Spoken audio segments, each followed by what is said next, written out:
semi-finals and the final.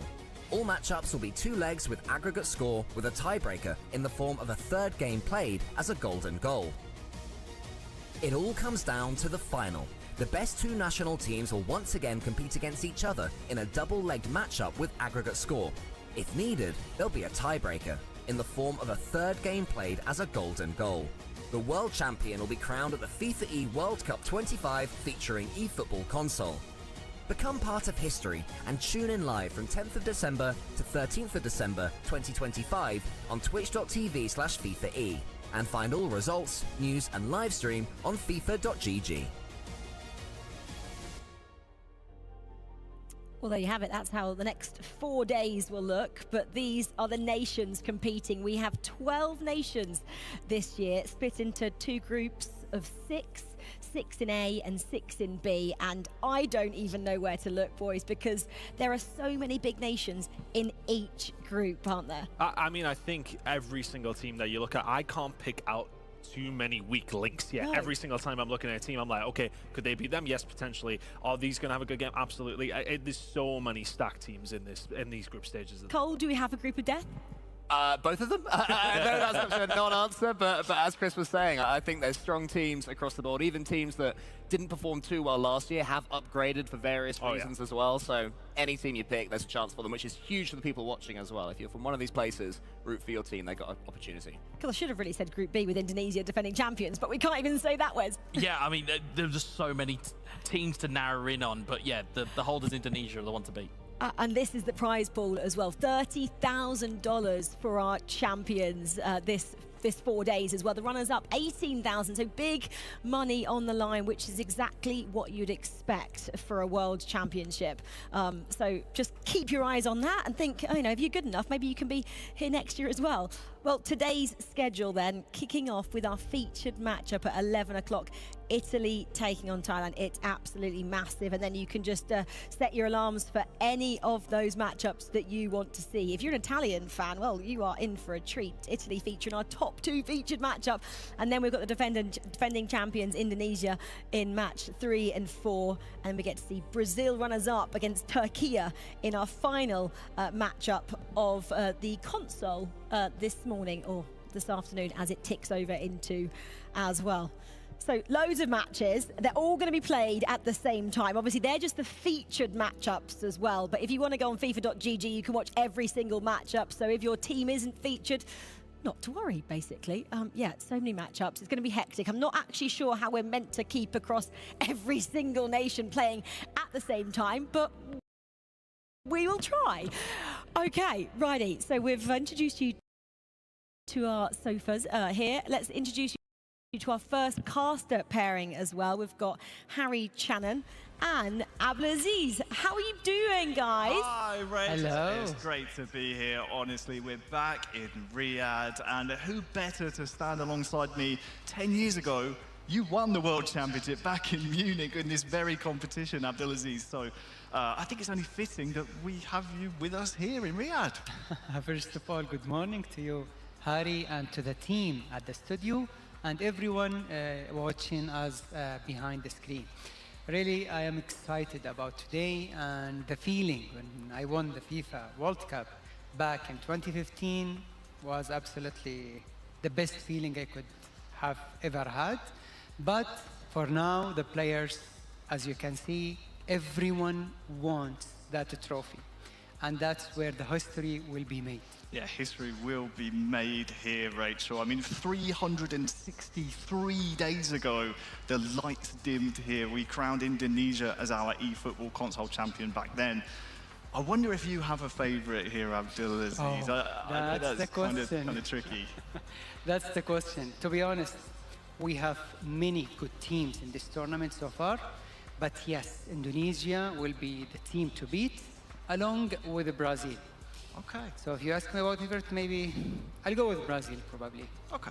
And you, Harry, Stuart? I like to... Stuart, I know Stuart picked Indonesia. I like to be neutral, so I'll get back to you on that. I'll have a think. For now, though, Rachel, we're hyped, we're ready. The lights are already dimmed here, so something tells me the action is imminent here. I was going to say that, Harry. You said the lights dimmed 12 months ago. Well, they're still dim. They haven't turned them on yet because we are waiting to really show you exactly how great our setup looks. We're here in the SEF Arena, and it is special. FIFA E do a great job every single year at just getting bigger and better.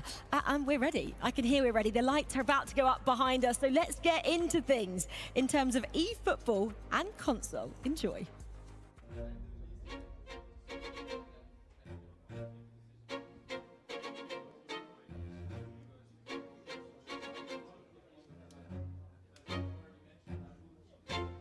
Quick question. How do you feel about this stage? It's good. For me, it's good. How do you feel? Good. Really good? The stage is amazing. Enjoy it.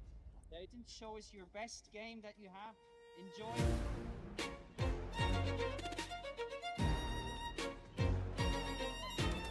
Okay, how do you feel about the stage? It's amazing. It's really motivating. I really want to play. This is crazy, yeah. Looks amazing.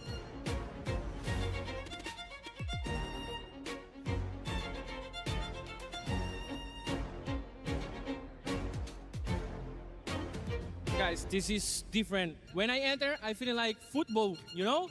I'm in the box. So now, just play J. Victor style. Joga bonito, Brazil. Come on.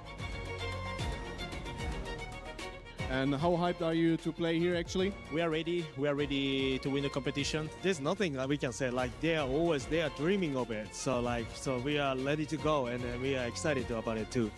200% hype. Any words to your fans? Just enjoy because I'm already enjoying being here. You're gonna enjoy the stream. You are here because of you, because of CBF, because of Brazil. And thank you so much. We'll try to best our best what we can do. So just see and enjoy that moment.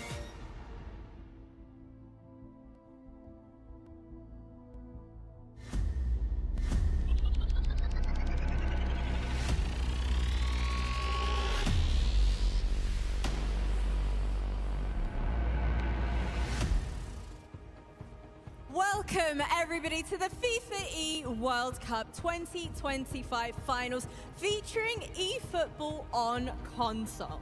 12 national squads have made it through one gauntlet and straight into another. Here, the finals live in Riyadh. We're your hosts, Milosh and Veracity, proud to bring you all the action live from the eFootball stage. Action you mentioned, action is certainly what's going to be taking place on this very stage, in this very arena, because it's not only national pride that's on the line, but also a hefty prize pool of $100,000. So with that being said, let's give a warm welcome to the stage. Selamat datang to our 2024 victors. It is Indonesia. Binong Boys and Shinx Elga.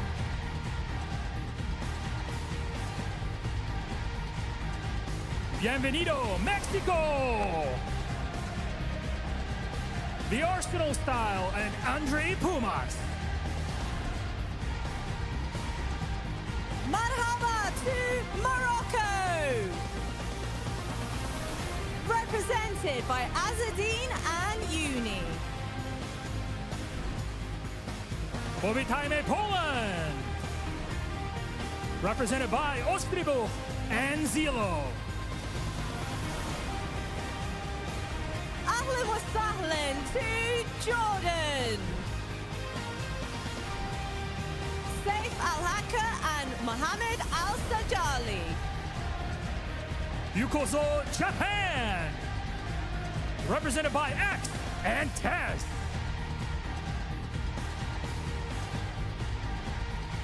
Hoş geldin, Türkiye. Arda Galazo and Mujahid. Bienvenido, Chile. Represented by Waghorn and Fixito. Yinditola, Thailand. Frank X and Jin Sui. حياكم الله, our host nation, Saudi Arabia. Gol Iniesta and Figo. Benvenuti to Italy. Etorito and Naples. And last but not least, Bem-vindo Brazil. J. Victor and Henriquinho. These are 12 teams representing their respective nations, but only one will lift the FIFA E World Cup trophy this week. Well, Milos, national pride is on the line and the pressure is mounting in the arena with us. So without further ado, let's throw it over to our studio. Thanks, Milos. Thanks, Veracity. I have to say there, Japan had the best introduction with their moves. I mean, that was choreographed to perfection, guys. Love to see it. Actually, they've just taken my mantle as favourites for the tournament purely off that. The chemistry is very clearly there between the teams. There was so much energy down there as well, wasn't there? Getting ready. These guys, you know, they mean business, don't they? Yeah, yeah. I was going to say, sorry, especially for the new teams that are here, like Italy, for example. I think this is the moment where you start to realise that you are here to represent your country. I think up to this point, Wes, it's maybe fairly abstract. Now it begins to hit you. Yeah, I mean, the thing that shone through for me in that opening ceremony was the personalities. You could just tell from each of those nations that they all have their individual kind of, you know, characteristics that they're bringing to the table. It was great to see it. And I think they've already earned some fans at home already. Japan have with that. That was Dragon Ball Z, if I remember my stuff correct. Yeah, it's wonderful. Some of them need to learn from Japan and come up with something better for tomorrow. You've got 3 more days, guys. No pressure. Okay, well, we mentioned, or we saw it earlier, at 11 a.m. we kick things off. So we've got just around 10 minutes left before we get into our first round of actions. And the featured matchup we are going to be focusing on is a massive one. It's Italy going up against Thailand. Boys, just set the scene for the audience at home who don't know about these two teams. I think it's what we've kind of been coining as, it's the old guard against the new here. You think of Etorito and his history as a champion for Italy. This guy has been around for so many years and was so dominant at his stage. Now going up against the new world champion. This is our very first game of the tournament. Well, what more could you ask for? Yeah, box office. If you were tuning into eFootball for the first time, this is the game that you can watch. First game up. Again, fantastic. I mean, Etorito, 3 times world champion, 4 times runner-up. It just writes itself. First world title at 13. And look at Jinsui. He's got, what, 15 years old, a world title to his name. It's incredible. Jinsui, though, he's got to be the one we are looking at now. We can talk about Etorito, it's maybe in the past. Jinsui is maybe the next gen. Yeah, I mean, I think when you turn up as a world champion, then you're going to turn a few heads, and that certainly will put some fear factor into these opponents. It's interesting as well, because for Thailand last year, they really struggled. They were second bottom of the group stage. I think they only beat Costa Rica. They might have nicked another win en route as well, but definitely second bottom. And that's because at that point, Jinsui, after qualifying with him, he wasn't old enough to come along. Now he's here. He's truly here to represent Thailand, and they are a very different beast this year around. They are indeed. Shall we hear from Thailand and Jinsui and Frank X?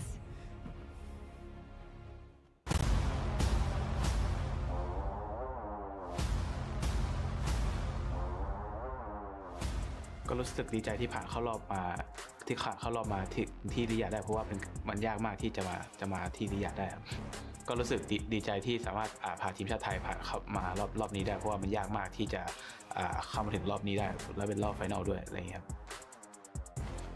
รู้สึกดีใจที่พาทีมชาติไทยมารายการนี้ได้เพราะว่าก็ไม่ค่อยได้มาเพราะว่าบอลไทยบอลใหญ่ก็ไม่ค่อยได้ไปบอลโลกพอเป็นe-sport แล้วคือได้มาก็รู้สึกดีใจมากๆดีใจมากๆก็มันก็สามารถเป็นไปได้เพราะว่าการแข่งขันอะไรก็เกิดขึ้นได้ก็ถ้าเกิดชนะขึ้นมาก็นั่นแหละก็รู้สึกดีใจมากๆ How crazy is it that Jinsui has never represented Thailand yet he's already a world champion? That just blows my mind. I mean, he's just a young boy, isn't he? I think, you know, having that experience though already at his age, that's going to help him a lot on this kind of stage. At least it's not the first time he's had to come to a big tournament. Of course, he's gone up to win. Obviously, this international stage is a bit of a different pressure, but at the same time, he has that pressure of being in a global final already. Now he's in this moment. He should be well prepared.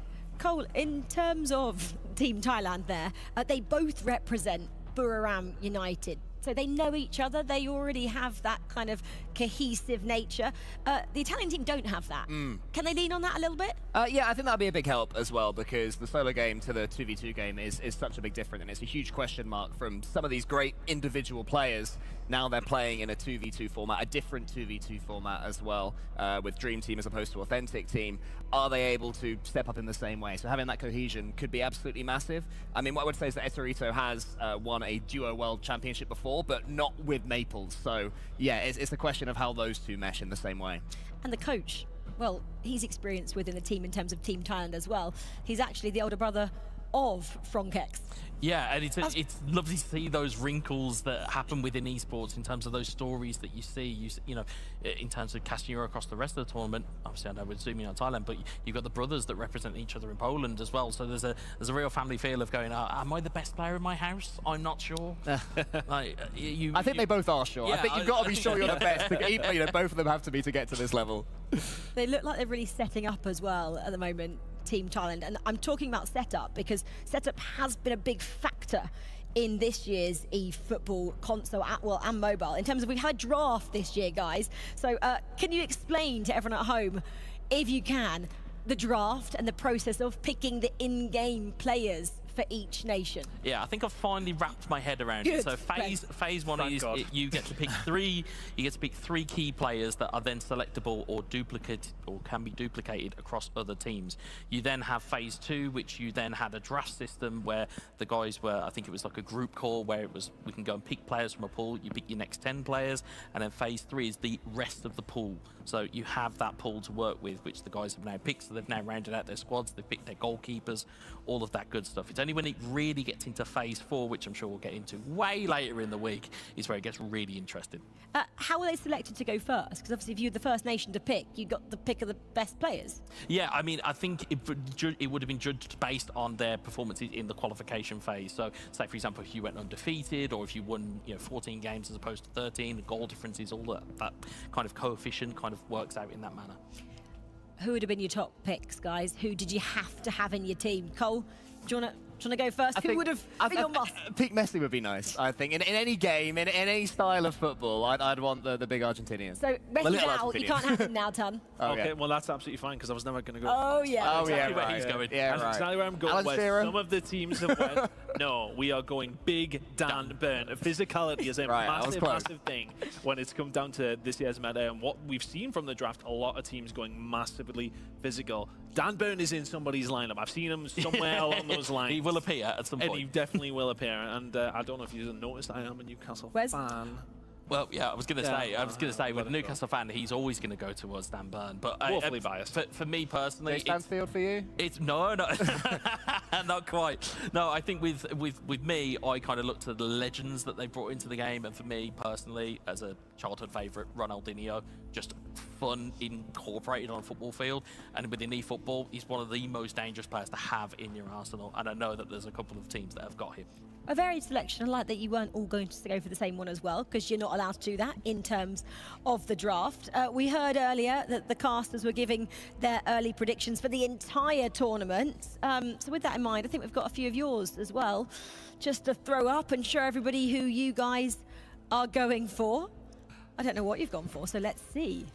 Da, da, da. I can't read that from here. My eyes aren't as good as they used to be, guys. Can anyone help me out here? I kind of went against the grain a little bit. I'd seen these boys went for Italy, and that's why I went for Thailand. No, honestly, I think this is a harder one to call, in absolute fairness. We don't really know. I think when you look at it on paper, it's a difficult one to call. Is it going to come down to experience over the years in these global competitions, potentially? As far as the phone book goes, though, in single players, I think Thailand is the one to go for, but at the same time, I think it's harder. It's always different when it comes down to co-op, right? Why have you both gone for Italy then? Yeah, I mean, Cole? For me personally, I look at the old schoolness of Etorito and go, is that experience just going to be too much? And then you look at Naples, formerly got European experience with the Italian national setup, has got experience of playing co-op. They both played in official tournaments where they play as a co-op, not necessarily together, but they'll have the experience of relying on each other, and I think that's going to really play out here. Yeah, they're not necessarily 1v1 specialists. It's also the fact that I think Jinsui is such a good player. We know that. You have to be the world champion, but he is so young, and this is his first match. There's every world where Thailand struggle in game 1 and then improve as the tournament goes on. I think maybe in 3 or 4 matches, it would be, you know, maybe Thailand would be just about shading it. But for now, experience will tell. Well, interesting to get your thoughts exactly on it. Should we see if we can get everyone at home to get involved as well? If you want to join us on Twitch, who will win? You can either go for Italy, like Cole and Wes have done here, or Thailand, like Chris decided to go for. Who will win? Have a little look. Join us in the chat on Twitch, FIFA.gg. You can decide who you think will win this featured matchup in the opening round of the opening day here at the FIFA E World Cup for eFootball console. Well, the headsets are going on now, which means we are about time to get ready. About 4 minutes, if I'm looking at my clock. This is when they mean business. You can see Eterito there, maybe just going through tactics with Naples. He's obviously the clear leader. I think he slots into that role very well in the sense that he has a co-op world title to his name, and I think just from, it's almost like a real world football where you look to your leader, you look to your influential player. I think that's what tends to kind of ring true here with Italy. Of course, at the background there, you've got the Venom as well, who's, again, a very knowledgeable coach, former player as himself as well. So they've got a really good collective unit, and I wouldn't be surprised that they're dipping into that experience well already. He's standing back, the coach, at the moment. Is that because he has nothing to add at this particular moment? He wants just the team to build, Cole? Well, a good coach will know when to get involved and when to leave his players to it, and it does seem that Italy and Thailand as well, their coach is more than happy to let players talk things through. I don't mind that. You know, what I would want to see is if they're starting to struggle, the coach needs to know when to get involved and maybe, you know, tap his players on the shoulder and say, look, let's take a second and fix what's going wrong. And how relaxed do the Italian team look as well? Chilling. I mean, Italians not necessarily known. They're waving at us, they can hear us. Hi. Because I think they're so relaxed in this atmosphere, and I think that does kind of point to the predictions from the boys as well, in the sense of that experience on the big stage. I did talk about from Thailand's point of view. Of course, we've got players who just went on to win a world championship on that side, but at the same time, you can't replicate that. Those multiple years of experience. I remember Eterito's first tournament, and that is so long ago at this stage as well. He's done it so many times. This will be nothing new to him whatsoever. That's my point, though. Was it so long ago? You know, he first started in esports age 9. I think his dad took him to a tournament and won his first world title at age 14. As we just see who you guys at home think are going to win. Okay, 84% Thailand. Wow. Okay, boys. I'm a man of the people. Throw some shade over you two. Chris, you're okay. We're behind enemy lines now, Cole. Well, I imagine it's because there's lots and lots of people from Thailand watching this, right? You know, the Southeast Asian countries, they love their eFootball. But, you know, has Eterito been there, done it, and it is a long time ago? Like, we're talking years. He's now 28. He won his first world title at 14. I mean, the question always rises is that how hungry are you when you've already done it all? But I would say from a personal point of view is that those are representing himself and his co-op team. It's a very different thing when you bring national pride into it, and especially with how passionate I've seen the Italians get when they get firing.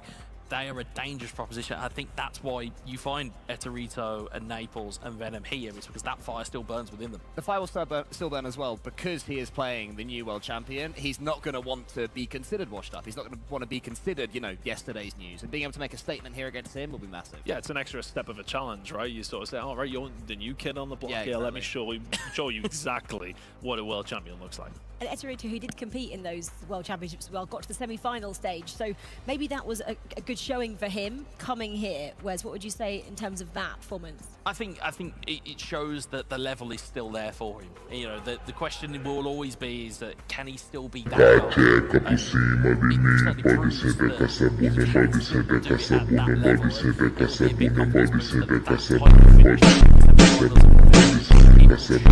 that he's still got that confidence and he can display that now to the world. Brazil last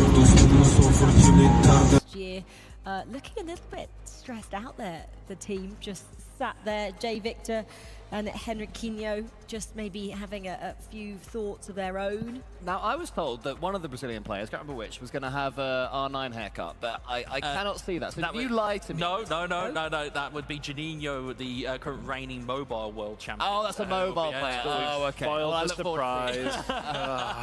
Remember, guys, console first, mobile comes this afternoon. This afternoon in terms of here, wherever you're watching, it's in about 5 hours' time, okay? So come back and join us if you were hoping to see your favourite mobile players. But back to our featured matchup, which is Italy, which they are taking on, of course, Thailand. It's a massive matchup. We have a former world champion up against the current world champion, and we are ready to kick off here in Riyadh for the FIFA E World Cup Finals eFootball console. Let's get this thing started. If you want to claim to be the best, you gotta face the best. Gratefully, in Indonesia, there is so many great football players. It helps us to maintain the highest level. You have to put everything you can and try and find the best. Maybe at the start you lose all your games, but you know you can't learn from someone that's not better than you. そういうパートナーと一緒にできるこの日本ならではのすごい楽しい試合ができるというか、なんか思い切ったプレーができるっていうのがすごい日本の特徴かなっていう。ก็คงเป็นนี่พี่ทีมเวิร์คที่ดีที่สื่อสารเข้าใจแล้วก็รู้ใจกันในการเล่นเลย We are good partners and this is the reason Chile wins this tournament. التحضير والتجهيز النفسي هو العامل الأساسي للشيء هذا. I think my presence here is normal. My objective is win that competition. It always starts with discipline and hard work. I believe there's always something you can do better every time, even though you're winning. طبعا انت تقدر تكون افضل لاعب تتفوق على الاخرين وتثبت ادائك ولازم ما تخاف من المستويات العاليه بالعكس تثبت حالك. Hard work and consistency, as everyone says, is really the key, because if you really want something, you need to train a lot, sacrifice, and then like this you can become the best. It's so hard, honestly. You need to sacrifice things in your life when you think about your game. What you need to do to be the best.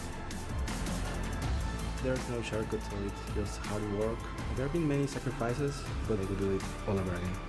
It's all worth it.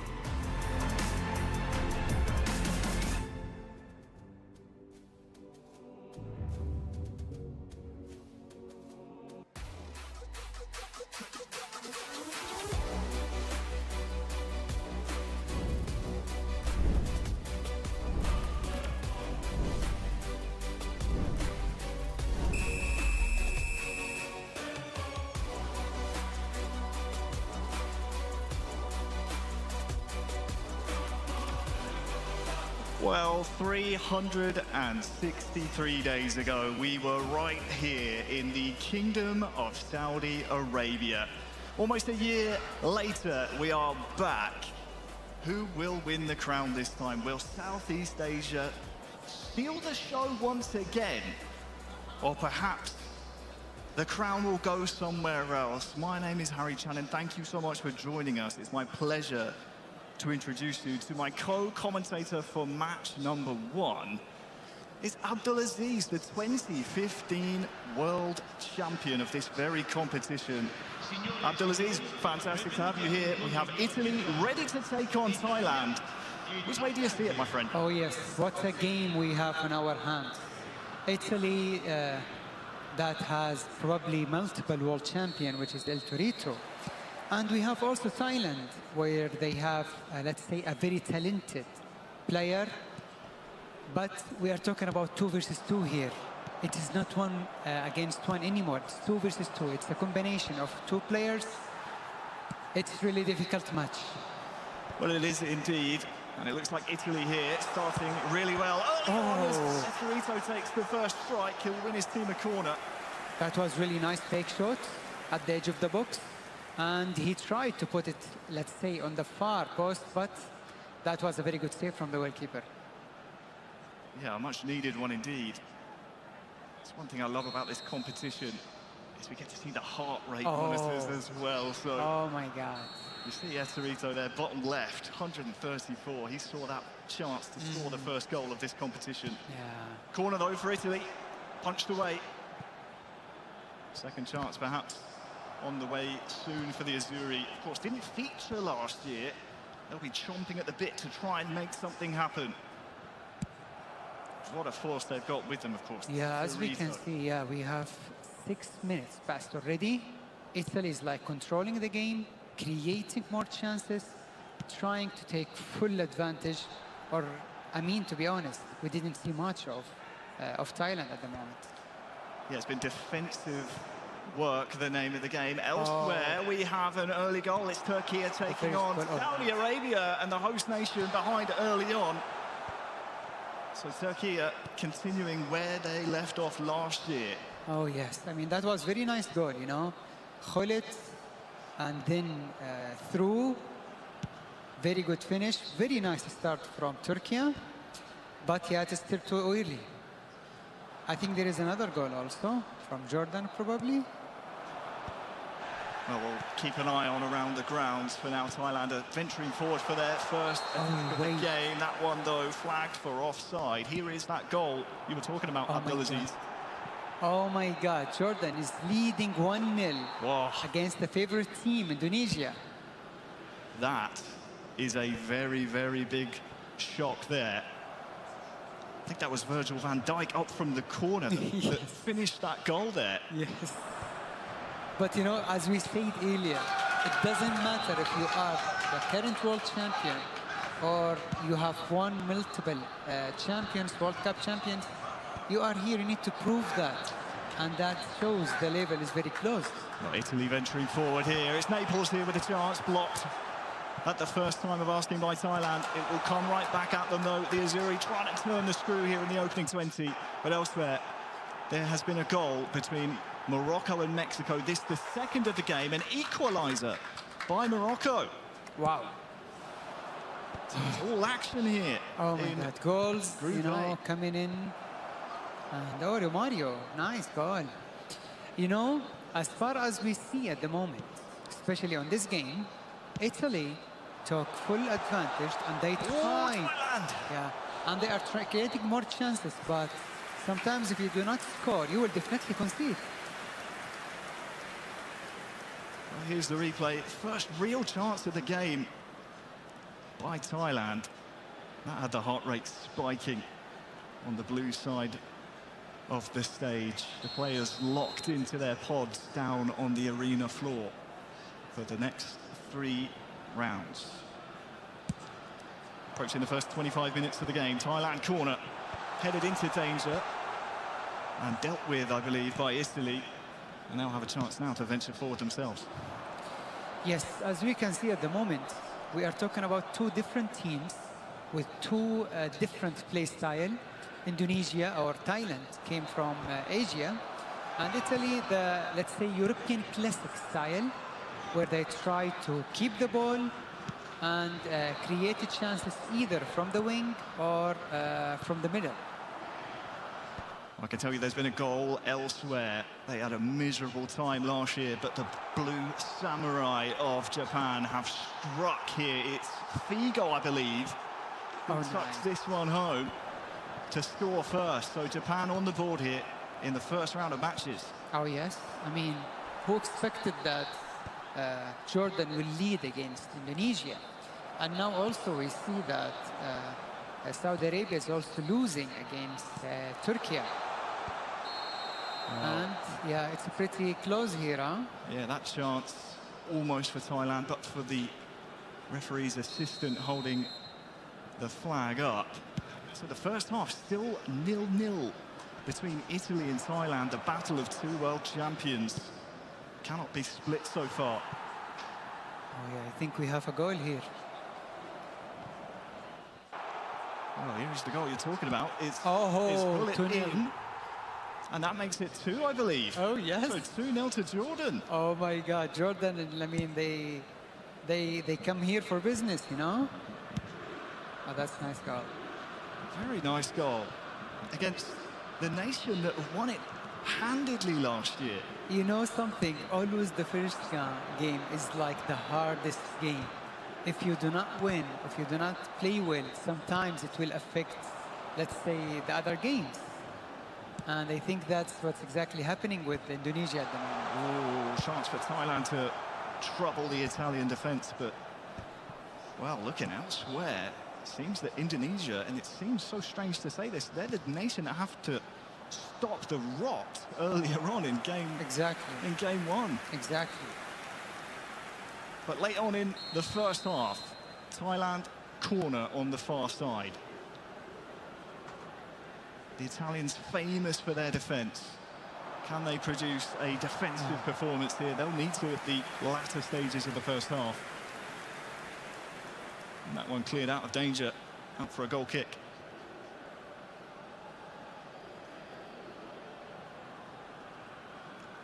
Just looking at the heart rates, 130 plus for both of our Thai representatives. Yeah, sometimes being a little bit nervous is good for the player to stay more focused. So Fonket tries to pump one forward. Jusmi on the ball now, crosses it early, tries to make the goalkeeper work, called into action, and I wonder if there's maybe one last attack of the half here. Which way will it go, to Italy or Thailand? It's been a bit of a slow start really for both nations, but I think the referee would have seen enough at the end of half number one. Our first 45 minutes of our featured match ends goalless. Yes, I think we saw Italy playing really well in the first 15 minutes in game time, and then it's all about Thailand, to be honest. But still the game is very close. I think it will be a draw, I think, with the way both teams are playing. Oh, that was very close. Yeah, we'll jump into Mexico against Morocco. The Mexicans last year did not compete in this competition this year, proving that they're worthy of being here. That one, was a strong save, and it needed to be.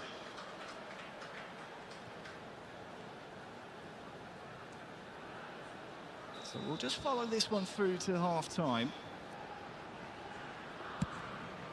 As the corner comes in, we're going to be looking a lot for Jan Koller, the tall man, the target man in the box, trying to head and finish those ones. Oh, and there is the cross, but the header off target, just flattered to deceive there. That was so close. I mean, how could Cristiano miss something like that? But yeah, until now, the big surprise for me is Indonesia losing 2-0 against Jordan. Yeah. Is Jordan the dark horse? They could well be. I mean, Saif Al-Haka, he is someone who has been there or thereabouts in the 1 versus 1 game, does so well in the Arab League, as Mexico here are trying to pour forward. He would love to put Jordan on the map in the FIFA E World Cup featuring eFootball Console 2025. But that one is at half-time now, 1-1. We'll jump into the second half here. It's a South American derby, Brazil-Chile. Yes. And I think a lot of eyes this tournament, Abdelaziz, will be on João Victor. He talks the talk, but more often than not, he can back it up as well with his skills. He's a different type of player, likes to use those skill moves. Yeah, and that's the beauty of 2 versus 2, because it's not only about you, João. You have to be really good with your partner to know when you can attack, when you create chances, when you defend together, and then let's see and take it from there. But up until this moment, Chile is playing really well, and they give Brazil hard time. Yeah, Brazil definitely the favourites in that match, but back on over to our Battle of the World Champions. The second half is underway now between Thailand and Italy.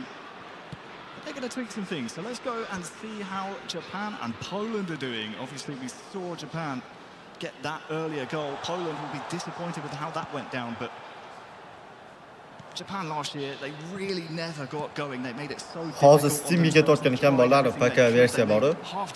O'shani o'yinib o'tdi. o'ziga xohlagan o'yinchilarni tanlab olishgan. Mana bu yerda Braziliya gullitlari bor. Mana shunaqa Pelelar, xullas. Yaxshi mana shunaqa o'zi xohlagan o'yinchilarni o'ynasa zo'r deb Abram. Men mobile kutyapman. Mobile bugun bo'larmiki, ertaga ham bilmayman shunisini. Mana Ninal Games blogerlarning streamini kutyapman-da. Lekin atak men ham qiziq ketyapti. Birinchi bo'lib meni videomni ko'ringlar, ya'ni Neymarni. Keyin buni ko'ringlar. Обязательно birinchi o'yinlarni ko'ringlar. Certainly is not. The Poles have a corner far side. I still remember last year as we go back to our featured match between Italy and Thailand. Just acts of Japan holding his head in his towel once Japan got eliminated in the group stages. He was absolutely heartbroken. So it's a new year, a new opportunity as Italy's corner is defended well, or has it, as the goalkeepers had to come a long way. It's cleared though. I mean, until now, Italy need to find solutions. They need to do something. It's either they need to create chances from the middle. Okay, here is another goal. That's the third time of Mexico, Mexico is leading. Oh, finally, we see the first goal of this match. And I think Italy, yes. So Italy is leading 1-0. Thailand. They played well so far, but I think that was very well deserved goal. Yeah, you can just see it. Oh, nice goal. Headed down, isn't it? This all stems from a mistake in the midfield by Thailand. And you cannot give Eserito and Naples that kind of opportunity, because that will come back to bite you. They've made them pay. And Thailand now trail Italy 1-0. I think Italy played really smart in this game. They waited patiently for the goal. And once they had the chance... Oh, Indonesia on the board. Yeah. So, yeah, that's what happened with Italy. Now, it's all about, let's say, defense, because they may only need this goal to win this match. Yeah, based on how Thailand have been attacking, you definitely think that their goals have been coming few and far between. Eserito on the ball now, tries to weave his way in and find his countrymate. Come back out here, long-range strike maybe available. Nice. Oh, who is that? Oh, what a ball. In the box, but offside, just went a bit too early. You know, I think the chemistry between the two players of Italy is like really, really good. The movement, the weight, the timing of the pass, it shows there is a huge chemistry between these two players. And probably that's what El Torito and Naples were working on, you know? Absolutely. Here in the South American derby, Brazil-Chile, still 0-0, and with only 10 minutes plus a little bit of change left on the clock, we're starting to see those heart rates creep up now. We're in crunch time in this match. Elsewhere, Japan still lead Poland 1-0. I'm looking between Saudi Arabia and Turkey. That one is 2-2. Yes. So goals around the grounds make the results so interesting here, Abdulaziz. What a game. I mean, 2-2, the first game. Who did you predict? I would have thought Turkey there. So that is really, really fascinating. But here, Poland, they would love an equaliser, but Japan are standing strong. Back to our featured match, Thailand having to defend. Of course, that's what they have to do. But if they want to come back in this game, they will need to come a little bit out of defense and try to create chances. 0-0, Brazil-Chile. Something tells me there's a bit of drama to come here between these two nations in the last 10 minutes. Yeah, it's only a matter of one goal, to be honest. On paper, Brazil by far and away the favourites. Is that... And well, is this the chance? No. Smartly out with Chile. And Fixito and eJahon, well, they have potentially produced the first steal of a result, if you will, of this tournament so far. 4 minutes left, and Brazil starting to pour forward. There might even be 3 points in it for them here if they can find a breakthrough in the Brazilian defence. And yeah, I mean, to be honest, Chile, they are playing really, really well. I mean, the chemistry between the two players. It's chosen in the game. They are controlling the game up until this moment. Nothing much left. And Brazil, you know, but you know, that's what happens with always. I mean, the first game, believe me, the first game is always like the hardest game. Oh, Italy still chasing a second goal here. As Thailand are being well and truly looked at. Oh, Mexico probably, yes. To make it 3-1 against Morocco there. Yeah. Great start for Mexico, of course, did not feature last year. They're proving their worth.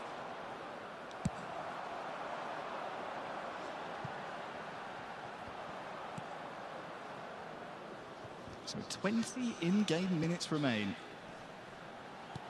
for Italy to defend their lead and for Thailand to try and ask some kind of question to the Azzurri and see if they can find at least one chance here. But it's been all Italy so far, yes, from what we've seen. Honestly, I mean, Italy from the very first minute, they were controlling the game. They were playing how they want. They scored the first goal, and they are probably closer to score the second goal more than Thailand coming back to this game, to be honest.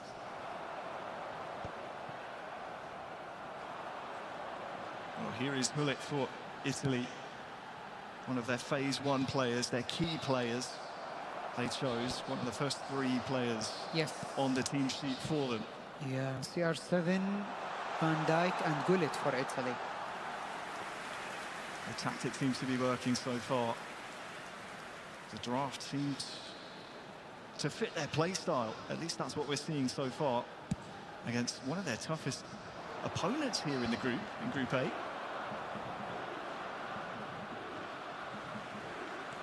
That's another Thailand mistake. Eserito on the ball, out to Naples now. Far side to Hullet. This is the 3-time world champion Eserito. Can't find his countryman though. And now Thailand, can they break?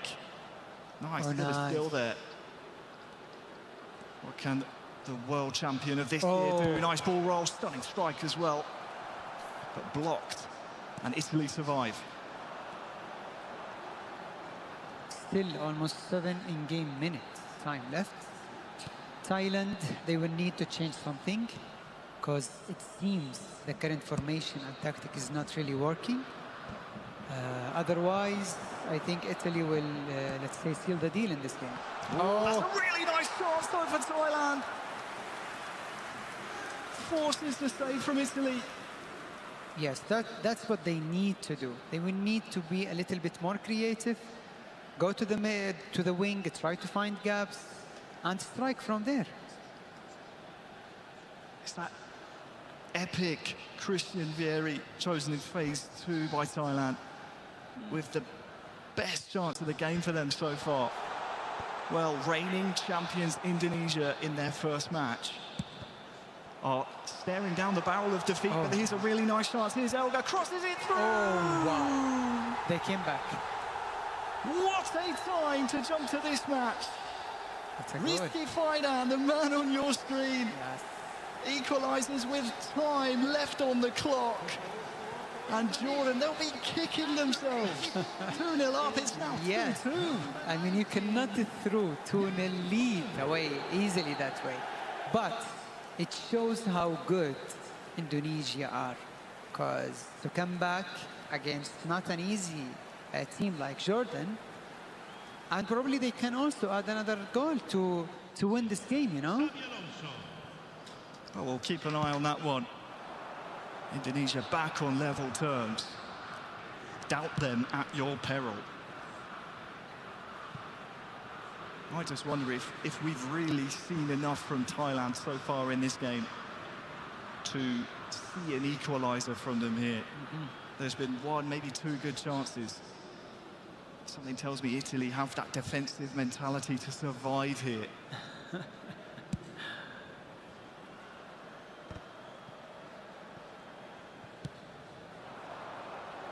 So 90th minute.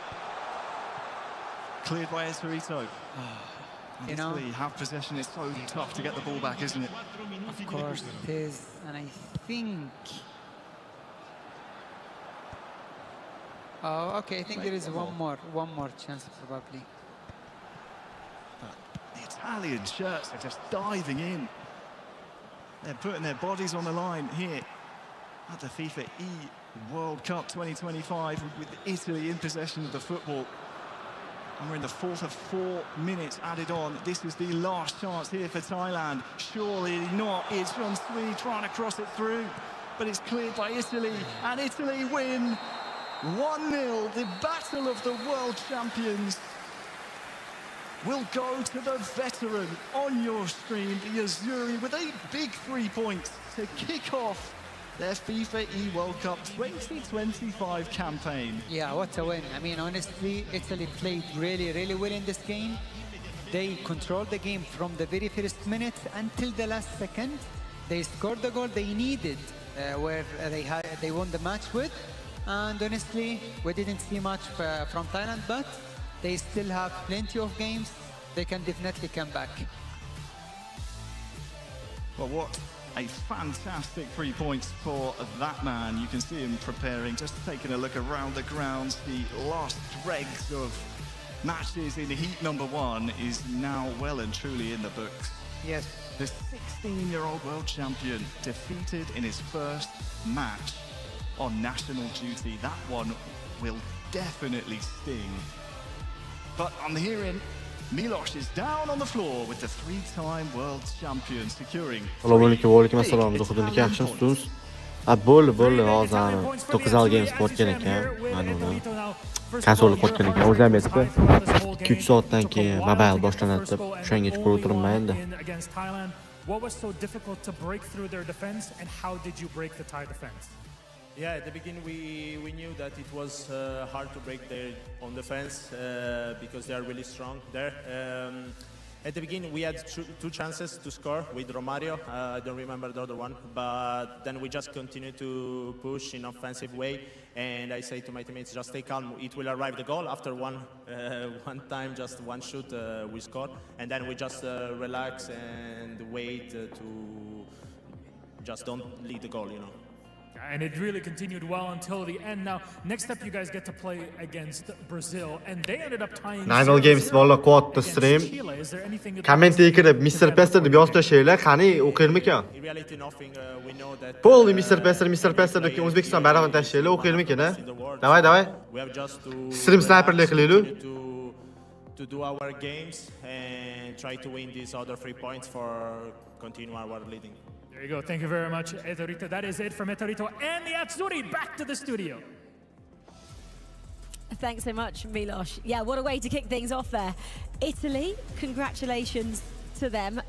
Congratulations for you guys as well for picking them. Sorry, Chris, you went with Thailand. Yeah, well, I think it was a fair assumption. It was a 1-0 game. It's not like they got battered, Rachel. No, but still, a win's a win, no, and loss is a loss. I'll take it on the chin. Look, it was a tight game, but I think I kind of agree with Abdul. Italy really controlled that. It didn't feel as if Thailand threatened too much until we got really late on, of course, where there was a big save that came through. But other than that, it really was, I don't want to say it was a walk in the park for Italy by any stretch, but it was pretty comfortable for the most. We thought we might see more cagey affairs at the beginning of these kind of matchups, and that's kind of what we saw there. Wes, do you think? Yeah, I think so. I think, first game nerves, first, trying to establish your own rhythm to really get going in a competition. But Italy was a prime example of just being compact, getting your goal, taking your opportunity, and then seeing it out. And outside of that one chance that was towards the end, Thailand didn't really look that comfortable, but you would think that they will start to grow into it as the tournament goes on. Big statement as well, though, isn't it? The fact that Jin Suri as well didn't get that opening win for the rest of the nations who might go, oh, well, this is the world champion, and he hasn't got a win on the board to open up his campaign. Yeah, we saw moments of why Thailand can be so dangerous. There was a couple of skill moves, I think about 15 minutes left, that led to a lovely chance. So I do think that Thailand will improve as they go on, and I think this was the opening for them to do so. But yeah, I mean, I can't think of a more Italian scoreline than a 1-0 win, a controlled 1-0. It's beautiful when this replicates real football to me. Because you'd have thought, in terms of Italy, they would be more offensive, wouldn't you say, Wes? I think it was control. I think you would have expected them to be a bit more aggressive and be a bit more on the front foot, but I think that between Etorito, Naples and Venom, I think they are comfortable knowing that, as Cole rightly said, 1-0's enough. They are very much a points on the board type of team. They came through their qualification stage completely undefeated, so they know how to win games. They know how to close them out.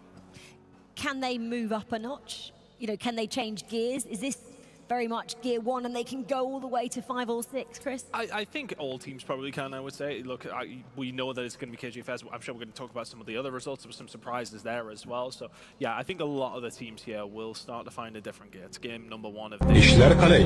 Önce yaxşımas. Ayniqsa ertaga bo'lishini bilmay yashashing.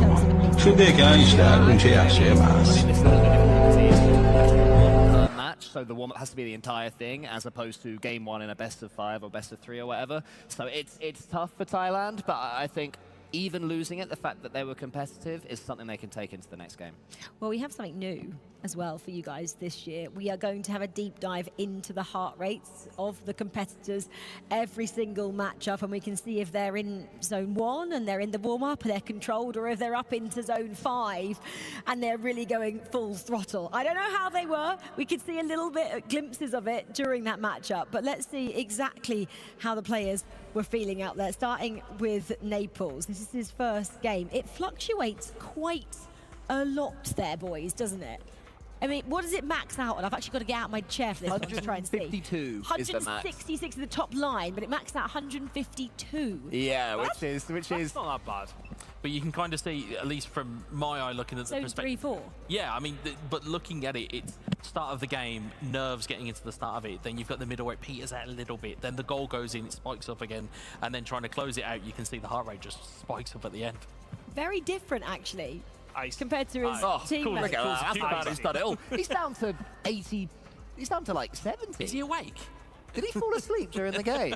That's like higher than my resting. Yeah, that's very impressive. My guy works out. A lot of it is actually, I don't know, think you can say underneath zone 1, but his resting heart rate there, you know, it does get low about 70. 60s. That's pretty fit, isn't it? So, you know, he's someone who's got all his experience. We've spoken about that, and even being in game, just isn't phased. He can keep himself composed and under control. I mean, it kind of goes back to what we say about that experience. He'll be here loads of times. Game number 1. Yeah, no problem. No problem at all. Yeah, he's kind of nodding that as well. I wonder if he gets sweaty palms at all. Doesn't look like he does. He's taken that like a walk in the park. He's pretty pleased with his performance, and as he should be. A 1-0 victory over Thailand, who we thought would and still could be a ones to watch in this tournament. A couple of other results as well. I'm having a quick look because obviously there were other matches happening as well. Mexico, 3-1 victory over Morocco. Surprised with that result a little bit? No. No, Wes is saying that's what he expected. I would have expected that from Mexico, and I think coming in, I think they very much fall into the dark horse category here.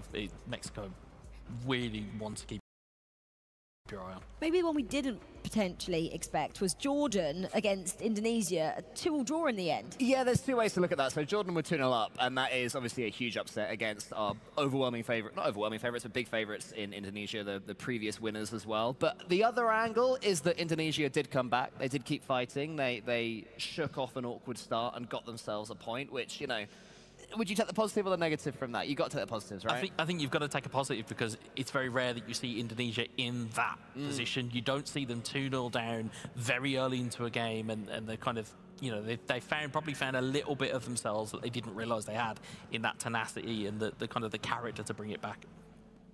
Well, the matches are going to come thick and fast because we are pretty much moments away from our next one, which features these guys here, the Brazilian runners-up from just 12 months ago, Jay Victor and Henriquinho, taking on the Italian duo who we've already seen. They've got a win under their belt, Etorito and Naples. The Brazilians, they're out for redemption, I'm going to say, aren't they, Cole? Yeah, I mean, you could see it earlier on, even in their warm-up. I mean, in any esport, Brazilian teams tend to be extremely passionate, extremely loud, extremely proud of representing Brazil, and these guys are no different. The fact that last year was second, I think, for the last 365 days, that would really have been stinging, and you can see that in the way that they present themselves around their seats. especially Jay Victor. He's such a personality. Yeah. He always comes in with such a smile on his face. Everyone likes to watch him. I think he was very disappointed with becoming a runner-up last year. Yeah, I mean, of course, I think you get that final and you don't win it. It's obviously going to be a massive disappointment. But one thing I kind of wanted to touch on quickly with Brazil is their draft is a little different to other teams. We've seen the majority, I would say 90% of teams, go with a real physical lineup. Brazil have went pure futsal. We're talking football on the beach kind of style. We've got Ronaldinho, we've got so many different players with their strong dribbling. They are a different outfit to what Italy would have just faced in Thailand. This is going to be a bit of a different test. I'm curious how it's going to work for Brazil. They've rolled the dice a little bit, but they've stayed true to ketma-ket yoz tashlasa, bol 50 ta odam yozgunicha uje ketma-ket bir-birining orqasidan chiqaveradi. Yoz tashlayveringlar, istirib keyin O'zbekiston bayrog'ini qo'yib qo'ysanglar, O'zbekistonni ham tilga oladi. These are the big names. They're having to really, kind of see out first before they're warmed up. I think they'd relish in this environment. I think they live in pressure. They don't mind it whatsoever. They'll take all comers on. They're very confident in themselves. But as Chris rightly pointed out, Brazil's draft, you look at the likes of Mbappe, Ronaldinho, Neymar, they've got Haaland, they've got so many weapons that they can do damage with here that Italy, although they've just edged it 1-0 in the first game, they're going to have to be right on the mark here to get past this Brazil side. They must have first pick with all those names. Well, they were surprised. I spoke to Jay Victor a little bit yesterday, and even he was surprised at the players they were able to recruit. Wow. They were very surprised that Mbappe was on the board. They were very surprised that they could get the likes of Haaland, Ronaldinho, Neymar. The kind of almost. Why do you think that was?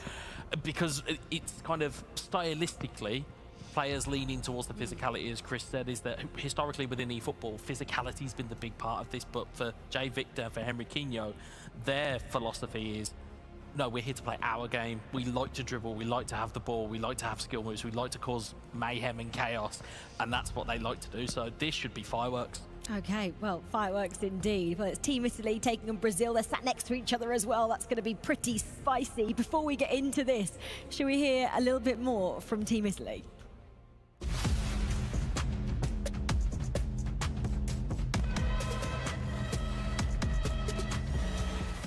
My nickname is Hectorito97. Of course, it's a really amazing sensation. It's my first World Cup under FIFA E. It's a great experience and can't wait to compete. Represent Italy is an honor. In real football, we won 4 times the World Cup. Maybe as an esports team we can put 1 star more. This is actually the only trophy that I don't have in my career. We know that it's really hard to win. Everyone is here for a reason, but I think Italy can lift the trophy.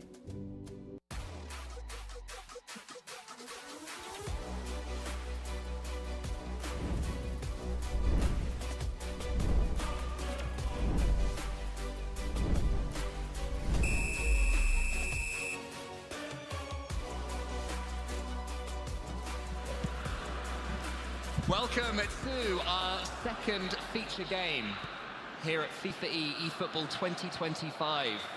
Italy versus Brazil. And Abdulaziz, as we were saying on the desk, a very different style of play now for Brazil.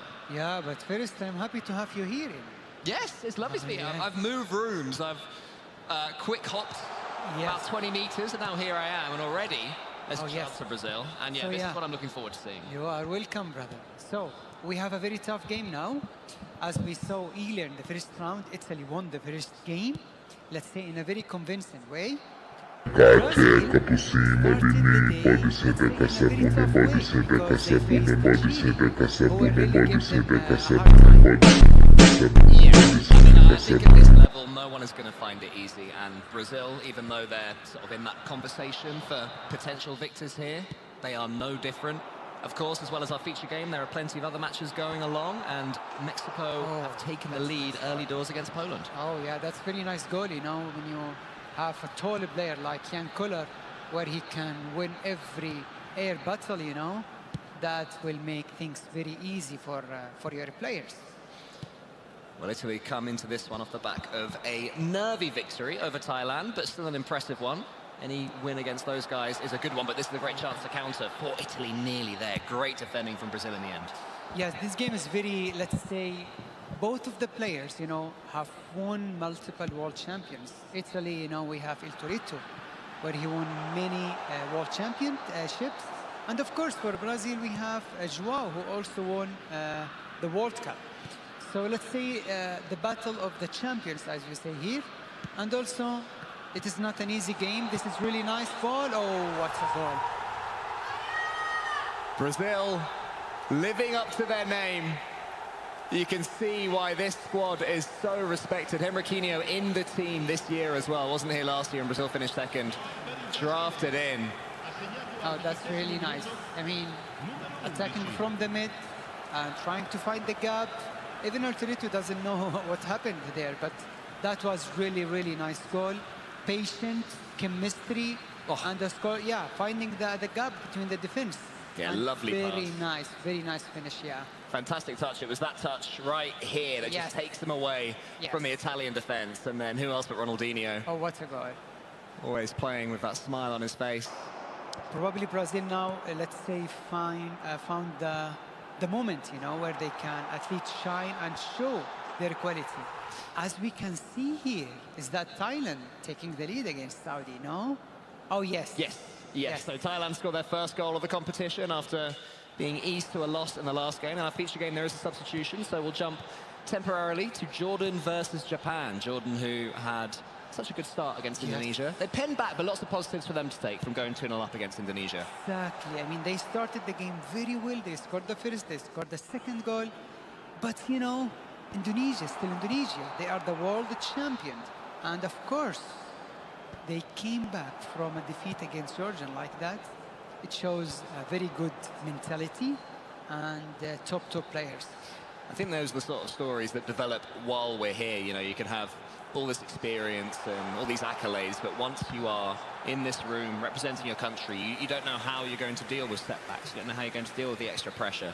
Indonesia, once again, are proving they can deal with that. But Jordan have shown us that, you know, that they're not just here to make up the numbers. Exactly.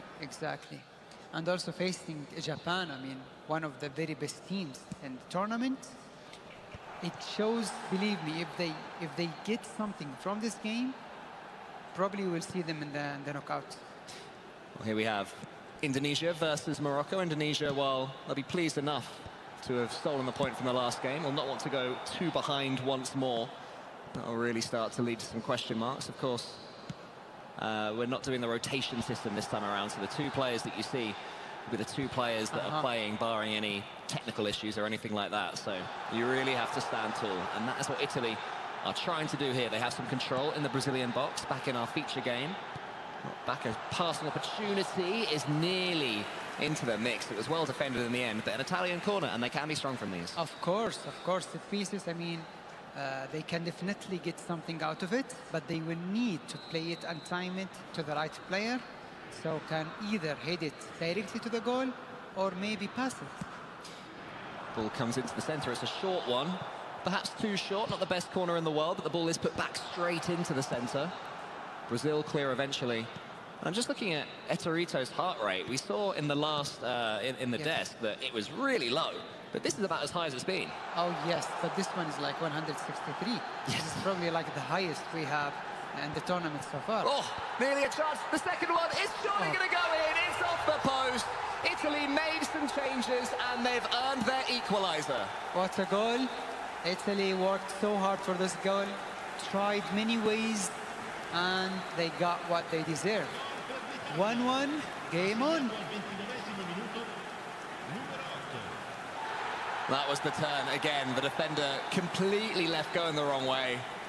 Buffon did what he could against Italy. It feels odd to say that, but you know, he has to play the game. Did what he could to turn that back, but the save maybe could be said was too central. Honestly, I think that was a little bit harsh. But anyway, Italy deserved the goal. Brazil, they need to work out again. They will need to find gaps. What did I miss here? That was an absolute stunner there from Poland. Oh, wow. We can have the replay, of course. Well, back to this one. And Brazil, after that glorious first goal, eventually do get undone by the set piece. It was from the corner, and never were quite able to clear their lines. And eventually Italy, after putting the ball back into the box, were able to make it count. So that choice that Brazil have made to go for more flair players, to maybe be a little bit smaller, a little bit lighter and faster. We've seen both sides of it so far in this match. Yes, but here we have a very dangerous attack. Brazil, are they going? No need for that skill move there. I agree, that was one too many. You had a shooting chance, just take it, especially with another player coming up the left side. A rebound from the goalkeeper led to all sorts of trouble there for Italy. As we can see here, Indonesia probably scoring the first goal against Morocco.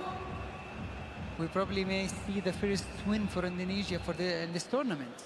Yeah, looking good for Indonesia.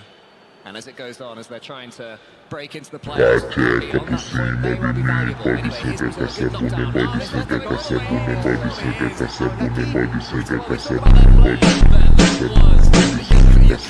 eFootball goal. Big ball into the middle, knocked down, and there's your finish. Oh yeah, I mean, there was a little bit of luck over there, but they worked hard for that goal. They tried to build up very well. They found the gap between the defense, and they break down. They're still looking very relaxed. You know, we've heard some huge cheering around the room, but I'd say in this round of matches, everyone's seeming to lock in a little bit more rather than show the passion. I think because it is too early to celebrate, but yeah, we will definitely see more passion by the time the tournament goes on, you know. But yeah, what a goal! I mean, huge luck, but this is part of the game. Of course. And you have to take those opportunities when they do come, and it was great bravery as well to be diving in there where it hurts. What sort of player were you back in your day? Were you loud, or were you a bit more quiet and introspective? It depends on the situation. Okay. If I am in the semi-final of a World Cup and it's like one goal away from reaching the final, I'll definitely shout out. But it depends on the situation again. How about you? I like being loud. I like being loud and proud. Oh my nearly God! Can't be here. It's off the post again, and the touch was poor afterwards. So unlucky, man. Yeah, we've had a post hit there. It's a dramatic match. Our feature match was well chosen. Exactly. I mean, you see some lucky goals there, and then you see unlucky situation where normally it would go in, to be honest. Indonesia, is this going to be 2-0? Yes, it is. Really nice. Against Morocco, looking more like themselves now. Oh yeah, I think Indonesia found like the moment where they can settle down, play the way they usually play, find the gaps between the defense, and score goals, you know. To come back in the first game against Jordan from 2-0, and now to bring it to the second round and to win 2-0. Honestly, I think Indonesia is like playing the way they want to play. For sure. And Jordan as well proving in this game against Japan that it was no luck that they got those 2 goals earlier on against Indonesia. Really giving Japan, one of our favourites, a tough game, but Japan are working their way forwards into the Jordan box. Are you impressed with Jordan so far, what you've seen? Of course. I mean, Jordan are playing really, really well. I mean, getting, let's say, a point from the reigning champions, and now probably they are really, really close to at least get another point. Yeah, it's risky, but no, I think they know what they have to do over there. Oh yeah, I mean, risky but composed as well. I mean, these guys obviously know the game a lot better than I do, and they were comfortable that one was going straight back to the goalkeeper, but the ball is beginning to come straight back at them. Maybe their players are tiring. Oh, if you can see the heartbeat over there, the Japanese players like double the number of the heartbeat for the Jordanian players, you know? Very true. I mean, Japan will be well aware that last year they were favourites in that. Of course, it was authentic team as well, where the Japanese team is not overpowered, but certainly, from what I heard, the best one there on the pitch. And they didn't even make it out the group stages. Wow. So they hugely have to make up for it this year. Oh, yeah, maybe that's why they are, I mean, giving every game, let's say, full focus, full concentration. Yeah, you can't let any points be left on the table when everything is going to be as close as this is. We have another goal here, and it's Poland. They scored the absolute screamer earlier. That one, not so much. That's the sort of goal my flatmates used to tell me off for scoring. Pass across and then put it away. Oh, that's very simple, very basic, but believe me, it's not easy to do. No, especially in this stage. Yes, yeah. in duos as well. Well, Jordan versus Japan. Japan searching for this breakthrough and surging forwards. Have the ball currently on the left wing. Try and play it into the centre. The Jordan defence. Yeah, I think very solid. Yeah, every time we see Japan against Jordan, I think we see them. I mean, Japan always, let's say, trying to find the gaps. But on the other side, we didn't see much from Jordan. Maybe only defending, which is, of course, one of their strengths. I'm here, someone is clapping. Yeah, Morocco? I'm curious where. I need to keep looking at what I'm looking at, but someone has just applauded. People are happy. Let's see if Thailand can get their next one against Saudi Arabia. Could be an upset here if Saudi Arabia are able to get a point. Yes, Saudi got a point in the first round. Now, against Thailand, I mean, believe me, on paper, I think Thailand the favorite to win this game. But to get a point from them, I mean, this is also something really, really good. For Thailand as well. I mean, you lose your first game against Italy, 1-0, fair enough. But then you're going into a game against Saudi Arabia. Yes. And you're really expecting to get yourself on the board and start going. Thailand need to get motoring. Exactly, you are completely right over there. Ball played forward. Thailand need to make sure they keep their composure and stay patient. There's still 30 in-game minutes left, so no need to rush just now. As we head back to our feature game where Italy have fallen behind against Brazil for the second time in the game. Brazil who just keep on coming against them. Indonesia against Morocco. Do Morocco get something? Is that Morocco? Yes. Yes, Morocco scored that goal. It is 2-1. Yeah, everything is still on the paper. Good games, really good games this round. Lots of goals flying in, entertaining matchups. What a goal. What a goal from Abdulaziz has just seen something. What have you? Oh, yes. Go on, tell the people what you've seen. Indonesia scored a beautiful goal. Now they are leading 3-1 against Morocco.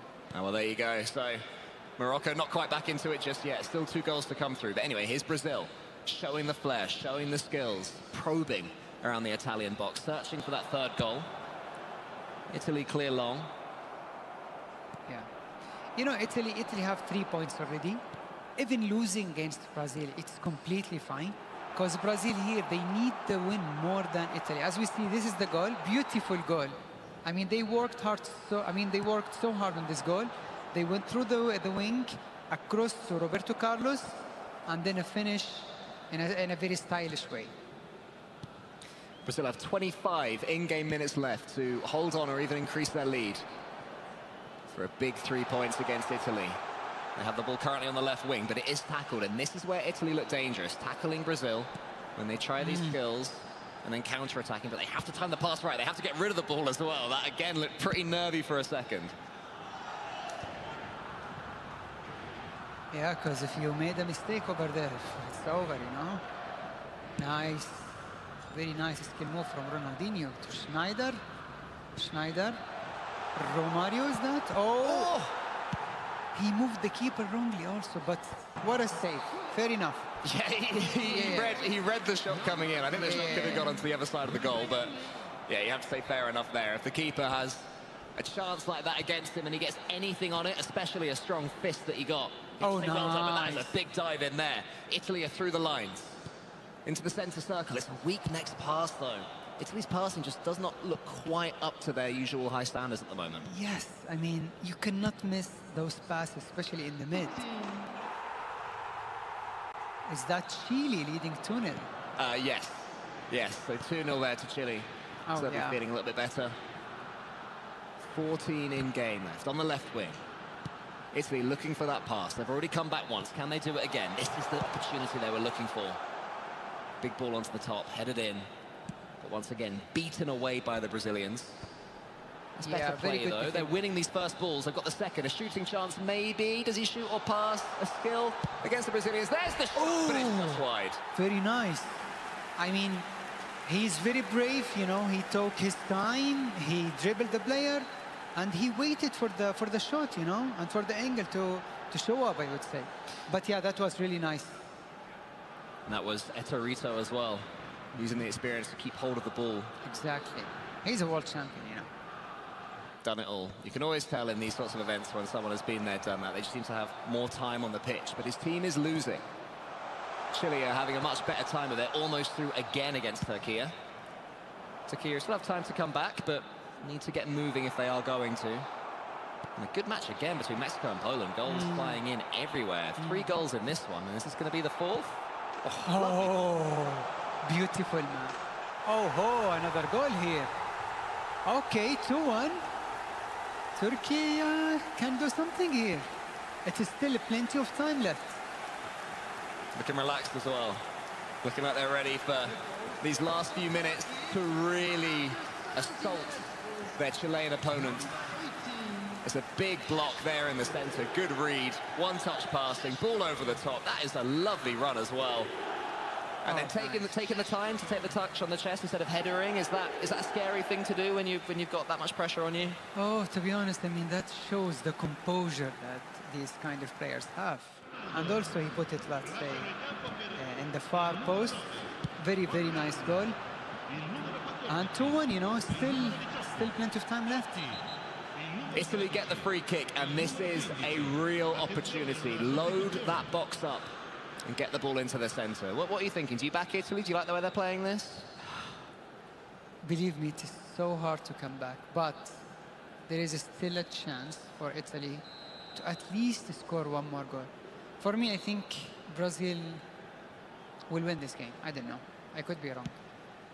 Let's see. Italy's ball is like it's a good one. It has found a man. Ball into the middle. He had a player above him on his left side. Opted to go into the centre instead. And now we have the Brazil counter-attack, which doesn't quite come to anything. But for Brazil, just getting the ball down the other end is enough for now. They have to stop this happening.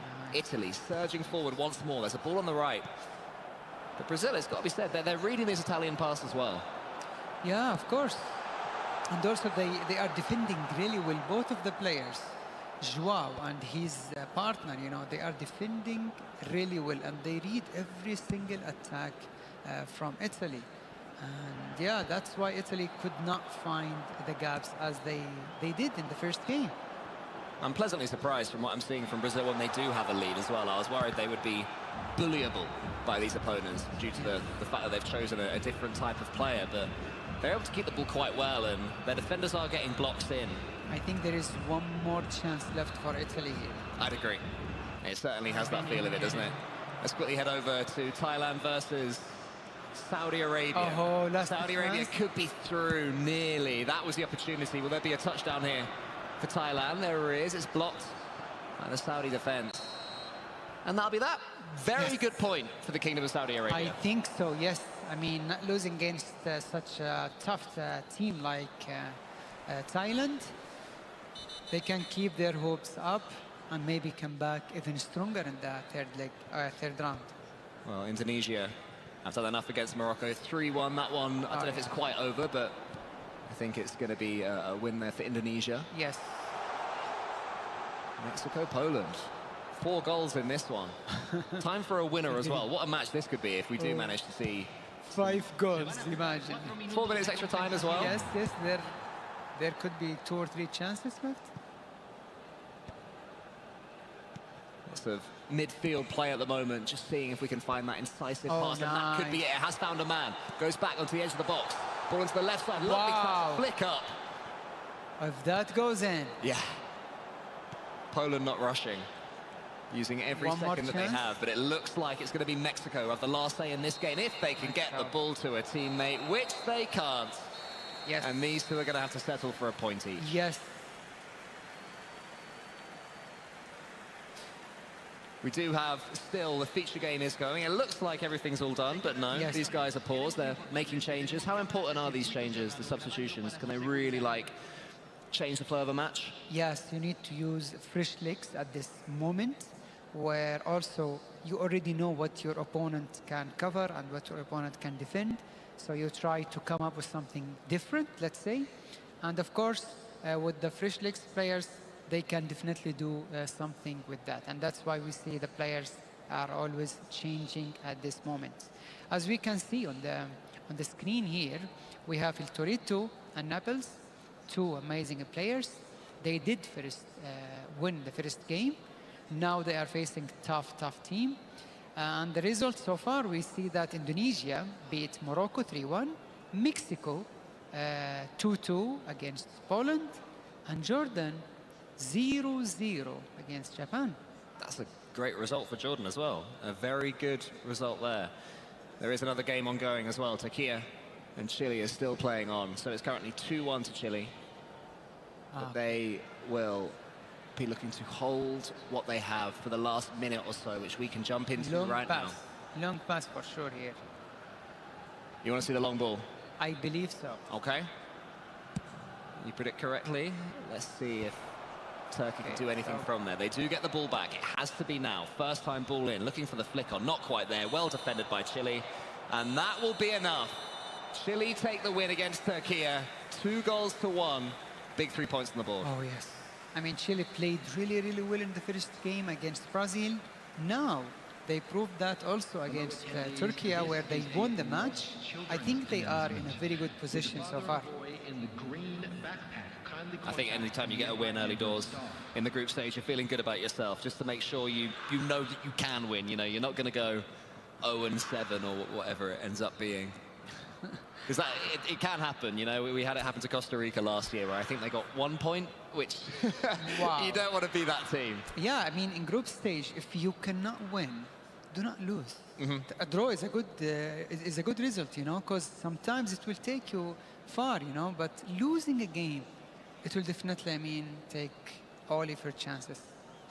Well, Waghorn and Fixito for Chile, understandably, soak up the moment. They've won it. They can have some fun with the camera, and it also helps as well. You just feel more natural in this place, you know. Once if you're losing, suddenly the bright lights making you sweat, you're feeling uncomfortable. You get that win, you're like, oh, this is fun. I like playing in front of everybody. Yes. What do you think about that? I like a relaxed player. I like it when a player in a LAN environment like this scores a great goal and then just goes and looks quite calm. But you also need the chance to, you know, be standing up and being loud. And only 1 more minute, we could get some real volume if Italy get the equaliser here, which they do not. And in our feature game, it's Brazil that take it. Last year's second place finishers. Henriquinho's been brought in, and he is looking like João Victor now has the partner that he needs for potentially Brazil to go all the way. Oh, yes. Congratulations to Brazil. Totally deserved win. And there are still plenty of games we will see together. Yes, plenty of eFootball to enjoy today in console. And then, if you want more eFootball, of course you do, enjoy the mobile as well. As a spoiler, I commentated the mobile for the first time last year. I love the mobile version. It's just so different to how the players hold their phones compared to their controller. Completely different experience. But right now, let's stick right here. Veracity is on the stage with our winners, Brazil. Congratulations, Jay Victor. I have to ask you, though, you went from performing against Chile, that was a draw, 0-0, but now walking away with a victory, 2-1. What did you change in your approach? I think it was what game, because Italy is a great team. You know, they play really good, but you take the 3 points. This match are so important to refresh the confidence, because, you know, the first game in the tournament is so hard. You need feel in the tournament, so it's so important. How are you going to keep up that confidence up against Thailand next? I think Thailand have a good style, dangerous style. They use just aerial ball. You are prepared, you know how you play. And yeah, just take the best style, play football bonito, and joga bonito. Let's go, Brazil. Let's go, Brazil. Thank you so much, and congratulations again. Thanks so much, Veracity, and it's great to hear from Jay Victor as well. They've got a tough matchup next when they play Thailand, but a draw and a win now for Team Brazil, off to a good start. Yeah, I think teams seem to be easing into this on our very first day.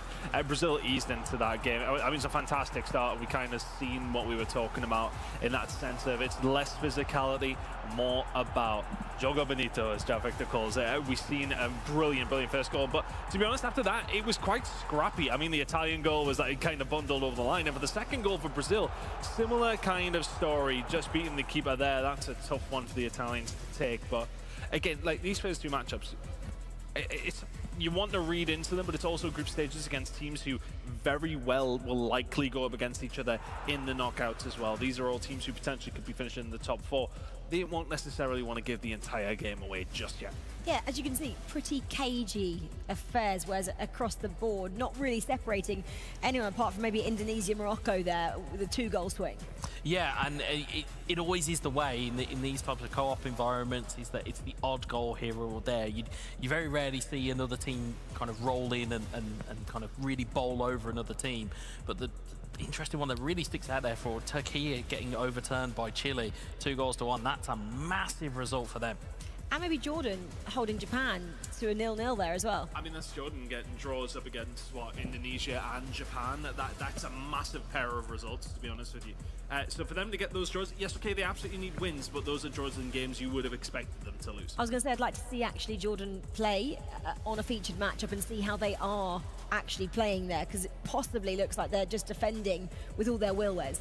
Yeah, and you know, it kind of, it's almost a self-fulfilling prophecy. If you don't start to really get your attacking moves going, it's a real problem, and then you get that kind of, are we going to score in game 3, game 4? When is it going to start to really kind of, you know, are we going to start to really progress aggressively in attacking downfield? It's a difficult one for them. How do you change that? Because possibly they could have actually fielded a team based on defensive players in their draft. So if they have done that, how do they change that going forward? I think you essentially, if you have a defensive setup, you're going to have to look at counter-attacks. You're going to have to look at trying to, you know, kind of exploit wing play and really try and bring whatever attacking threats you have to the fore. And, you know, if it's a case of bringing your wingers closer in to get towards your forwards, you've got a bit more of combination play. That might be what they need to really unlock their attacking lineup. Well, they need to start attacking. Do Jordan, as we've seen there, 2-0 draws have been good draws over really strong teams, but you need to start winning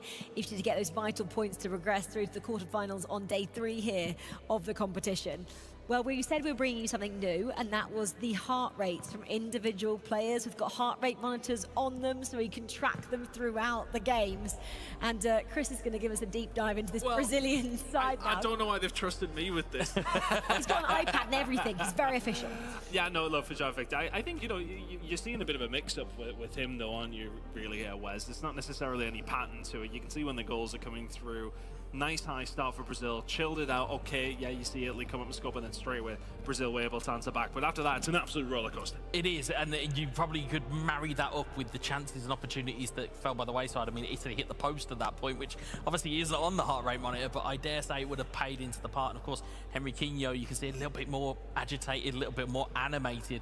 And he does play with that fire, and sometimes you do need it within esports and with eFootball, that you have that passion that kind of really kind of fires into you, and you're able to kind of bring it out on the console, and he really does play on that limit. This is why they shouldn't have trusted me with this. Yeah, you know, I've seen her broken it. Anyway, we've moved across now. Yeah, we've moved across. It's fine. You talk about agitated. Some players could be agitated wearing the heart rate monitor as well, depending on where it's placed. I'm not sure if it's across the chest, the chest strap, or if it's on their wrist or something. And if they're not used to it, that could be uncomfortable, Wes. That's it. I mean, you talk about intangibles, you talk about the fact that you're in Saudi Arabia, time differences from where you are at home. You're not playing on a couch. You haven't got the luxury of being in your bedroom or your living room. You are in front of the world, you're in front of the lights, you're in front of all the cameras, you've got all of those additional pressures. Like you said, if you've got a heart rate monitor strapped to you, I'd be going, wait a minute, am I unfit? Am I okay? Am I alive? Am I all right? And it's just how quickly can you get comfortable with those environments and with those changes. Italy now, Chris, chance to bounce back in the next matchup. They have Turkey, who we've actually seen have been quite a force to be reckoned with at the moment. Well, I think it's really shown that there's no easy games here, right? I mean, we kind of came into this and we were expecting from Jordan, like, okay, we really didn't know, and then they went on and got 2 big results. So every single game is seemingly going to be difficult for these teams. So there is getting to the stage now for some teams, okay, you got yourself a win, but you need to make sure you keep getting those wins. No easy games here. No easy games. The next one's not easy either. Our featured matchup is Indonesia, the defending champions. Wes is going like this, taking on Japan as well, the home of eFootball, in the form of Konami. This is a massive matchup. 2 massive nations fighting it out together here, and we've got the defending champions. Yeah, it's a Southeast Asian derby, but it's the one that really gets everybody going. You know, the fandom of Indonesia, the fandom of Japan. You know, it will be an absolute fight in the chat. It will be everything that it needs to be. And of course, then you look at the two teams. It's a rerun of the eAsian Cup final where Indonesia overturned Japan. There's a lot of history between these two nations, but this one again, it's just boiling on the surface. We say there's pressure on defending champions, but how much pressure is on the likes of the nation of Japan, because they are the home of eFootball? Do people then watch them and expect much more? I would say so. There is definitely an expectation level there for Japan, and but I think they probably invite that pressure on themselves, and then how do they deal with that pressure is up to them. I think they'll be looking for some improvement this year, to be honest with you. We'll like to see them go a little bit further, but we haven't necessarily seen the best of them in the group stages so far just yet. So let's see how they go in this one, but it's a hard test, as we know. Japan, like you just said, they do invite the pressure. They came here and put a statement out and said, we're aiming to win. If that's not a statement inviting pressure, I don't know what is, Wes. Yeah, I was going to say, if you're not in it to win it, what are you competing for? I mean, again, I saw a brief chat that they had in their press conference they had where they were saying, we can't lose to Indonesia, we can't lose to Brazil. And this is that game. So now you've really put it out into the ether now, boys. You've now got to go and perform. I mean, candidly, they can, especially in the group stage. I think if you're going to get any losses out of the way, do it in the group stages rather in the moments where you could potentially get knocked out. And they had the toughest qualifiers as well, I'm going to say, didn't they? The fact Really that they actually had to go up against the likes of Indonesia and Thailand, and the fact they came out on top, Wes. Japan did. And also the fact that nations that qualified last time, Malaysia, not here as a result of their qualification. They, as you said, that is a real hotbed in the Asia regions of just very talented eFootball players, and as a result, you're seeing 4 of the very best on console that you're gonna see this tournament. It's not just eFootball in the Asian regions. I mean, they absolutely love esports, don't they? They are kind of nations and countries that put a lot into esports. The governments see them as actual sporting competitions. So, and therefore they obviously encourage more players, and obviously the mobile connectivity is great as well over in those countries. I'm just looking at Group B because this is the group that we're looking at now with the likes of Indonesia and Japan in, and they're both actually sitting on 4 points apiece alongside Mexico. I know a long way to go, but after 2 matches, they've both got a win and a draw. Yeah, again, it's that. I don't want to say it's like the lazy start to the group stage, but it's You always. just did. But you know what I mean. I'm trying to look for the words that are a little bit better. It's always just that easing into the tournament, right? You don't want to necessarily go in all guns blazing. You want to make sure you just get steady away into the tournament. And I think if you told them 4 points after 2 games, both those 2 teams would have been like, okay, yeah, fair enough. Well, the interesting wrinkle for these teams is you have to remember as well is that the fixtures are split over 2 days. So if you don't perform on day 1, you are really leaving you very late, and you're proper up against it on day 2. So every point they gain, regardless if it's a point or 3, it's going to be worth its weight in gold. Yeah, I feel like for Indonesia, maybe the comeback was on, wasn't it, against Jordan? They were just warming up 2-2 in match 1, and then kind of really dominated over Morocco in match 2, 3-1 there. So if we're looking at form, they may be kind of playing themselves into it going forward here, opposed to Japan. They got a 0-0 just a few moments ago against Jordan, and then earlier on this morning we saw them with a 1-0 victory over a strong Polish side, Wes. Yeah, and that's the thing, is that if you took it on just goals scored, you'd go, Indonesia have found their feet. Yeah. This is a big problem. But again, the Blue Samurai, they know how to win games of football, as do all of the teams that are here. It is almost a football analogy, but it's true to all of them. They know how to win games of eFootball, and between these 4, it's going to be an incredible watch. Well, we've asked the casters and our pundits for predictions once again. Indonesia taking on Japan. Should we see what they said? I can't remember what I said. Oh, well, it's up there for all to see now. Well, we've actually gone together. We both picked out Japan. Wes and Chris have gone Japan. There you go. Yeah, and Abdulaziz has gone with Indonesia. There you go. Oh, he's just throwing his results in here He's as well. gonna join us. I think Mr. Dunn is going to come and join us in a few moments' time as well, but you've gone Japan. Yeah, look, I think just based on their qualification process, they come through and they beat some really strong competition, beating Thailand in the final. I mean, Thailand obviously have a current world champion. I'm going by proxy here, but at the same time, look, it's been a very mixed start for both these 2 teams. I did predict this at the top of the show. We've seen Indonesia start to turn it on. I'm going to stick to my guns. I'm not going to. I was just wanted to point out actually when we did have the prediction. We had our chat with the casters. Harry's sitting on the fence as per usual.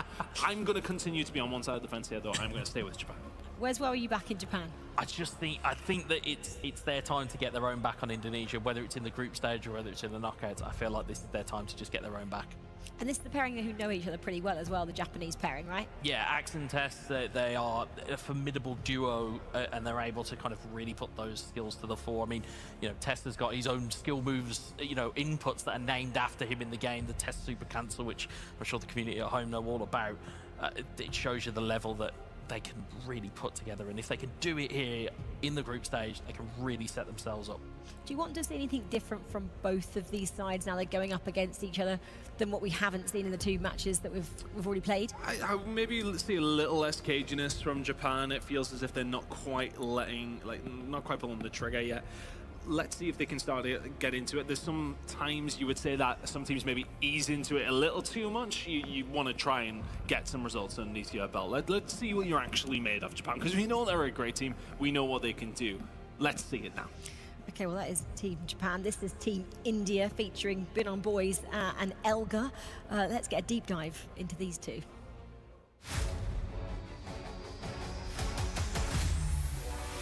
I feel so happy to be here because, you know, when you play to represent your country, I think everyone is dreaming of it. This is a good opportunity for us. Last year, we've already won the FIFA E World Finals. You know, every opponent will put their eyes on us. I think it's getting more difficult to win this.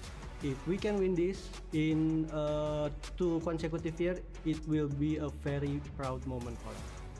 It's like a common thing for us if the opponent doesn't want us to win, but you know, in the end, Indonesia always come up as the winner.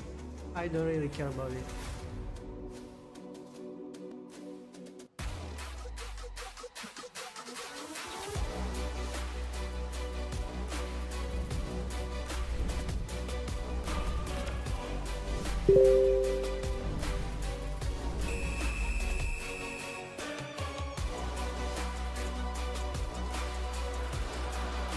We bring to you a matchup between 2 firm favourites that haven't had it all their own way so far.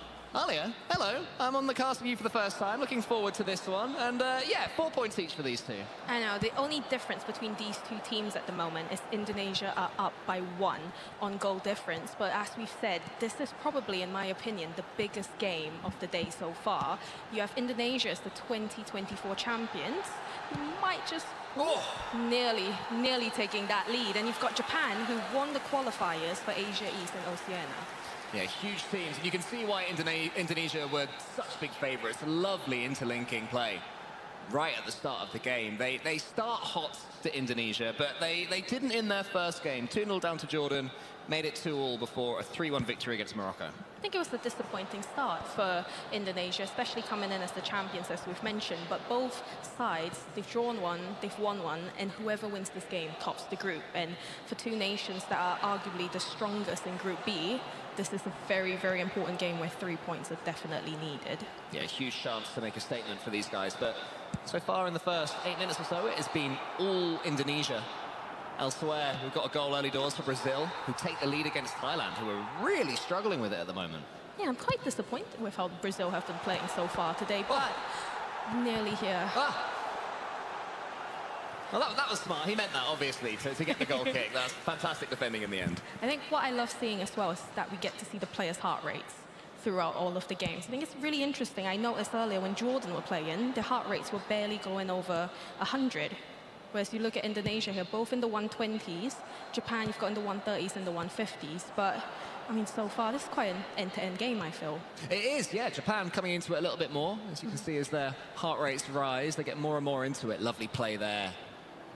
Fake to get the ball out to the right wing. Real chance here. Beautiful back heel. Stunning shot, nearly. Oh, off the post. What a goal that would have been. Oh my goodness gracious me. I mean, I think we do need to see Japan be more aggressive with the way they're playing. But are we going to see a goal here by Jordan? 1-0. And, you know, Jordan really impressed me so far this tournament. Yeah, completely. I agree. 2 draws and now 1-0 up in the 3rd game. Really making a statement in this group. Currently in 4th of the 6. Although they'll be above that now, they've got this win if they can keep it. They do, and they're a new nation this year. It's the first season for both players as part of the national team, and I think they're doing a really good job. Oh, just like that, another goal in a different game. Just so all of you are aware at home, we do have 6 games going on at the moment. 3 in Group A, 3 in Group B. For now, let's have a look at Brazil, who double their lead against Thailand. So, building on that momentum that they had against Italy. The ball put into the Japanese box through Indonesia. Nearly getting that knocked down as well. Might have been a little bit of a foul, a little bit of a nibble on the defender from the striker, but that's another lovely back heel. The Japanese players, you can see that they play together.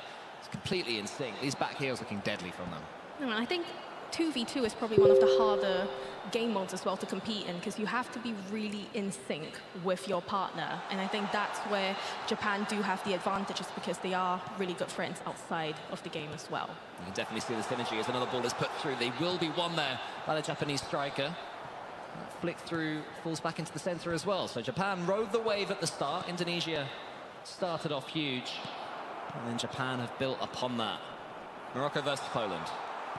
Just need a 1-0 up for Poland, which I feel like is something that they do need, because they haven't had the best start so far. They lost their first game, drew the second. If they can win this 3rd game, it'll be a really important 3 points for them. Oh, what a ball that is. And then there's the finish. Johnny, no! Oh, Indonesia! How didn't you put that away? I don't know how this deadlock hasn't been broken yet. Yeah, it's true. It's not been a bad 0-0. I mean, I don't know about you, Cole, but I'm sweating watching this game. It's so end-to-end here. It is also very hot in here. There are bright lights beating down upon us, but thankfully we've got esports to keep us distracted. And a little bit of eFootball as well. And what a matchup this has been so far from Indonesia versus Japan. Living up to the billing for you up to this point? I think so. I think for me, as I mentioned, this was the biggest game so far that we've had. And it's, I don't know, I feel like Indonesia, they're the champions, you want them to win, but Japan didn't make it out of the group stage last year. To go on to then win the qualifiers and now perform that they are so far, potentially breaking the deadlock here. Just like that, Indonesia 1-0 up. Did you expect Indonesia to break the deadlock first? Because for a while it looked like it was all Japan. Yeah, so Indonesia started the game better. Japan definitely in the last 15 minutes or so have been the better team, but this pass right here changes that in an instant. You can see they get the ball in the center. There are runners in every direction. The question is, can the assister pick the pass? And look at this, through 2 defenders, onto the number 26. And slotted home. The goalkeeper could do absolutely nothing. Indonesia have now scored, what, 5 goals in a row, I think?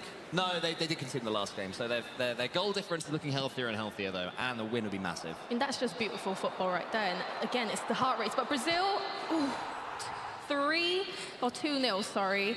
I mean...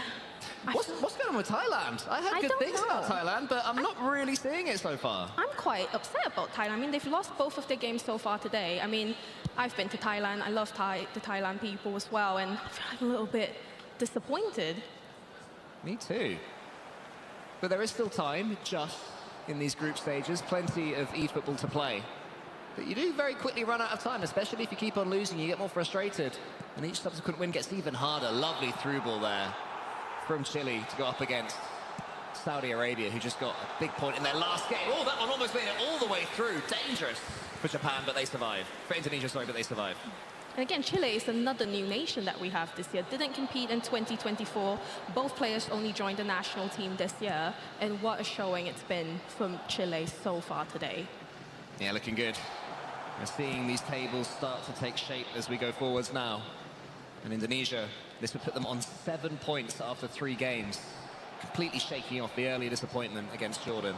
Jordan, who are looking stronger as things go on as well. You know, we're seeing that maybe that point wasn't as bad as it looked at the time. Going to be an extra 30 seconds now at the end of this one.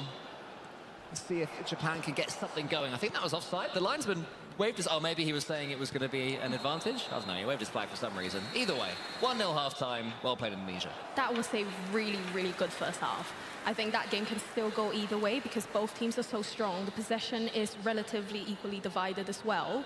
So I think it can go either way. Well, while they'll make their half-time changes and have their half-time oranges, we'll head over to Morocco versus Poland. The corner comes in for the Poles. Currently 1-0 to the good. It could be 2 here, but he turned the wrong way. It's so easy to see from this angle when you're not playing it. You think, turn that way, but when you're in the moment, much tougher. Definitely much tougher. And again, Morocco, they do need this win, but, I mean, it's just goals on goals on goals in every single game at the moment. Oh, lovely attempt at the through ball there for the Moroccan striker, but Poland looking to counter.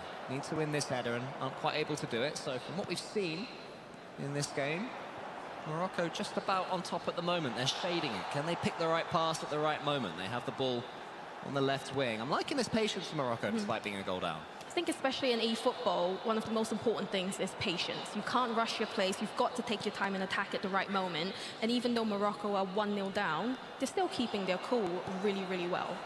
Yeah, long games as well. Is it 10-minute halves that they're playing in? So plenty of in-game time to make something happen. And that scared me. I've seen that before, these risky back passes to the goalkeeper from their heads. They seem confident, but like, as a fan of football, I see that. And I've seen Ipswich concede that exact goal about 50 times in my life. I think if I tried it, I'd probably just score an own goal. But are we going to see a goal here? Poland 2-0 against Morocco. This is going to be a big win for them if they do manage to hold on. They've lost one, they've drawn one. Could this be their first win of the day? And that is why you play the ball back to your goalkeeper, give yourself complete possession, and from there, the brothers knew exactly what to do. Winning that second ball, and then again, that was the touch. It seems to be in eFootball, it's that decision of pass, shoot, or just a little easy dribble past the defender seems to be a completely vicious way of attacking. Well, we're back here to Thailand and Brazil. Brazil are 3-0 up just as we're about to go into halftime. It looks like they're about to make it 4, narrowly misses. But, I mean, at least Brazil, I feel like they're finally starting to show up now. Yeah, but Thailand are just dropping like a stone. Jin Sui, the reigning world champion. Here to utter fanfare. Anyway, we'll talk about that later because there's a chance here for Japan. They've won themselves a corner. Still plenty of time left in this, our feature game. A massive, massive matchup at the top of the table. That's not a bad shot at all. No, it's not. And even the Japan players that we have, Tess won the eFootball Championship for Barcelona and Axe did it for Arsenal. So it's 2 very, very strong players that play well individually, but I feel play even better together. And let's see if they can prove that here from this corner. Taking their time with it, choosing the tactics to go forwards. They really are taking their time, not rushing anything right now. I don't mind that bit of gamesmanship against Indonesia. But it nearly fell through as well, but this is the chance for Indonesia to counter. It's a bit safe in the end. I think Indonesia could have done a bit more than that. That seemed a bit of a safe option. You have the ball there on the front of your own box. There were passes he could have picked. Yeah, I feel like both teams have started to play a little bit more defensive, but Indonesia getting the ball back here. Are they on the attack? Can they make it 2-0 against Japan? They'll certainly try. Not a team known for sitting back and holding on to a 1-0 lead. We saw their 3-1 victory. They were paid back by, I think it was Morocco in their last game, and instantly went down the other end and scored as well. So won't be too shaken if Japan can equalise, but that's looking like a long way away right now because we have a chance for a shot. 2-0, maybe no saves. The Indonesian striker took a touch, and by then the goalkeeper had closed the angle. I mean, I don't know about you, Cole, but I love seeing the heart rates on the screen. It is so exciting as well, especially afterwards when you can track it to those exciting moments. Saudi Arabia, they're just equalising, making it 1-1. So far, they've only had 2 draws. Are we hoping to see a win from the host nation today? The draw specialist, though, you know, 2 draws against very good teams. And I think right now Japan would take a draw against Indonesia because Indonesia are defending solidly. And Japan do come forward, and that pass has been intercepted as well. And now this is where Indonesia are dangerous. There's a pass up top, it's found. One man making a run into the right channel is blocked just about. by Japan. That's why I love duo as well. The fact that you can have a human-controlled player actively blocking the through ball adds so much more to it, in my opinion, than the solo game. And communication is so important as well in 2v2, but we do see Italy make it 1-0 there.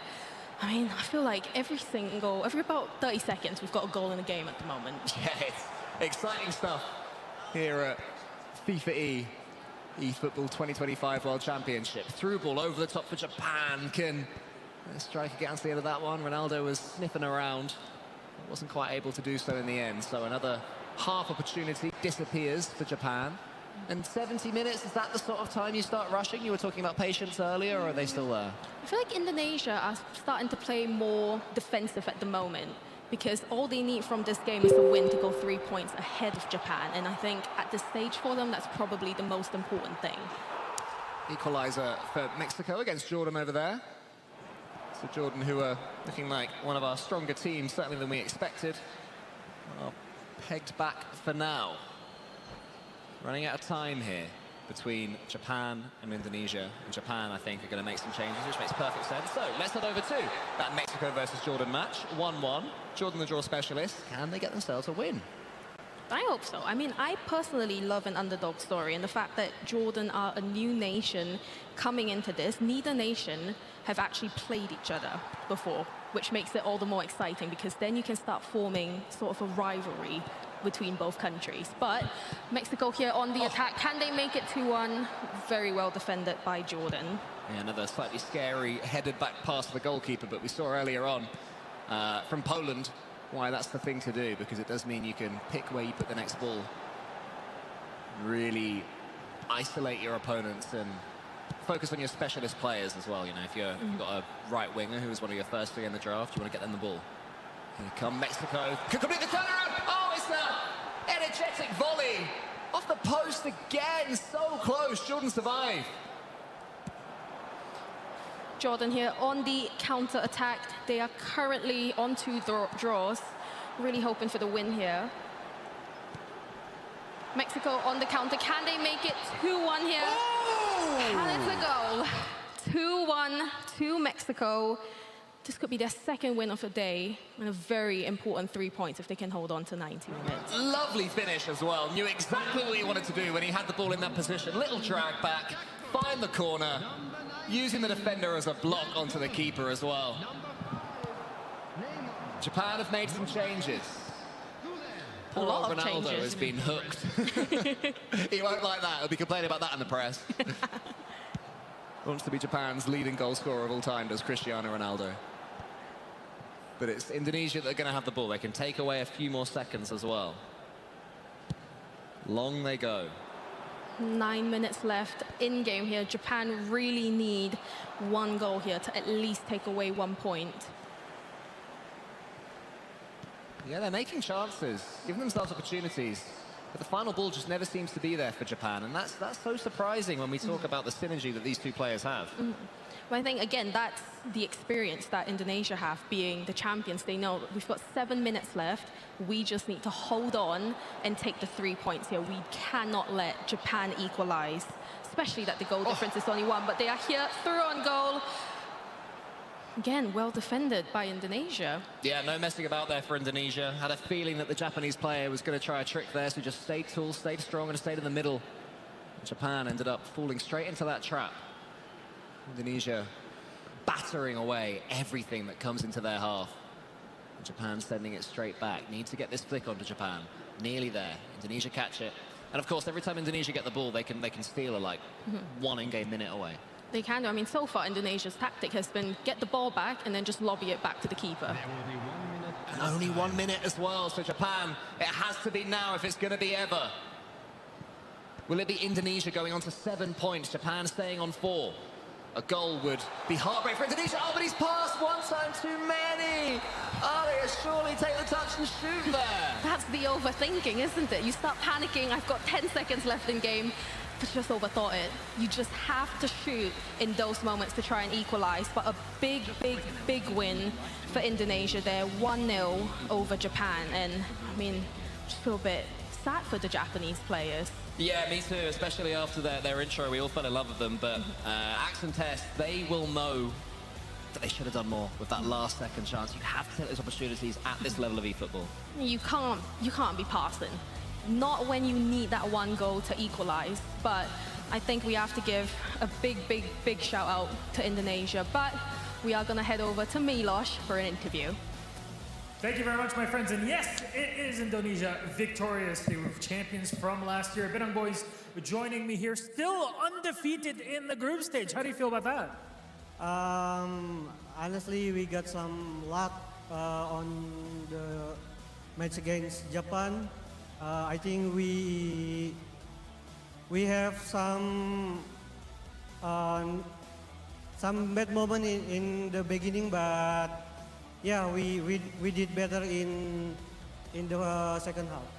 And it worked out really well against Japan. Thank you very much, Bidang boys. I'll let you go rest up and get ready for your next game because we're going to head into Chile versus Saudi Arabia. Take a look.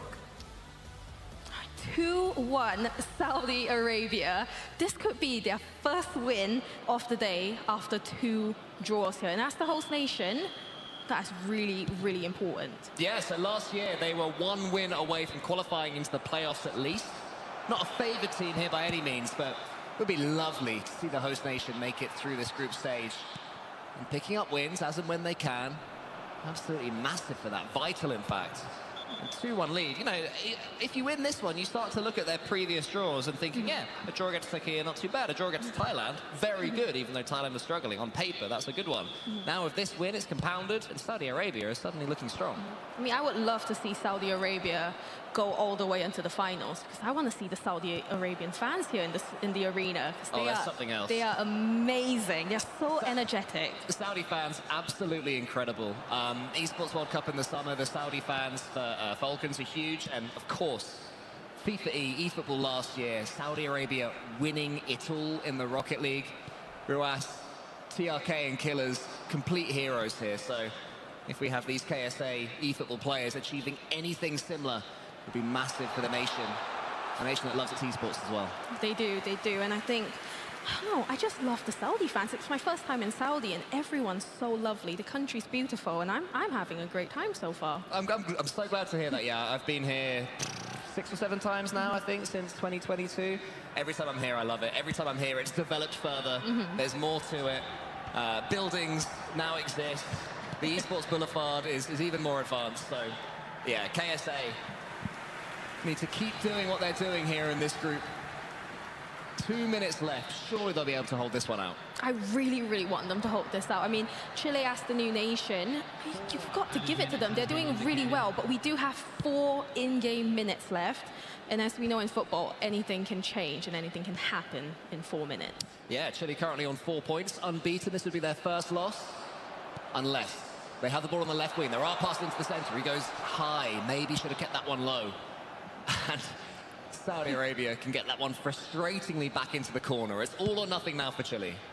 Can we talk about his heart rate being regularly in the 60s as well? That's pretty incredible. And a pretty incredible result as well.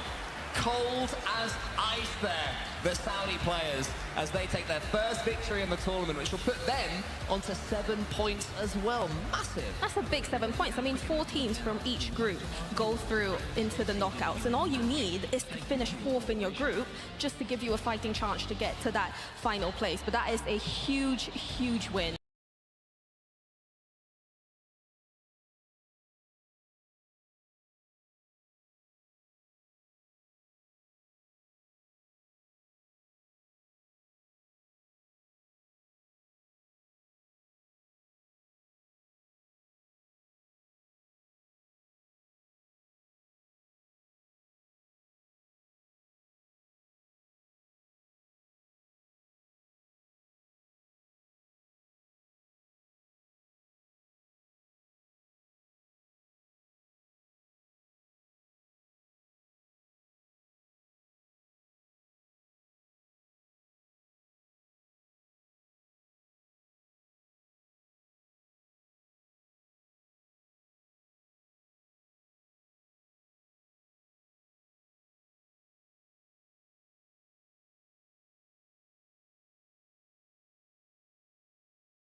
Assalomu alaykum, yaxshimisiz? FIFA 7 Mobile bo'yicha hozir translyatsiyasini men boshqalarga uzatsam bo'ladimi?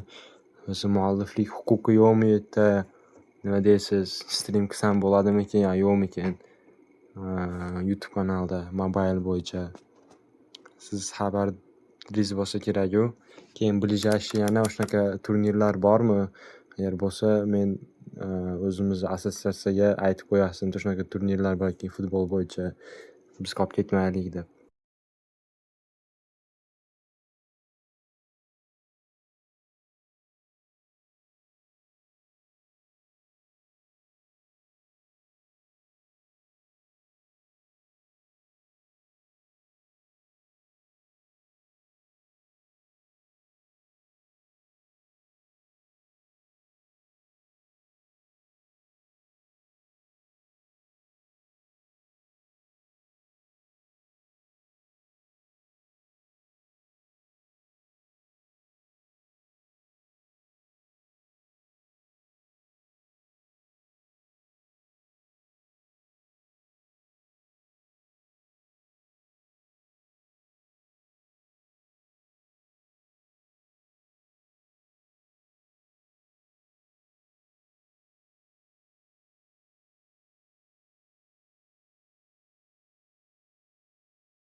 Brazil will be meaning business.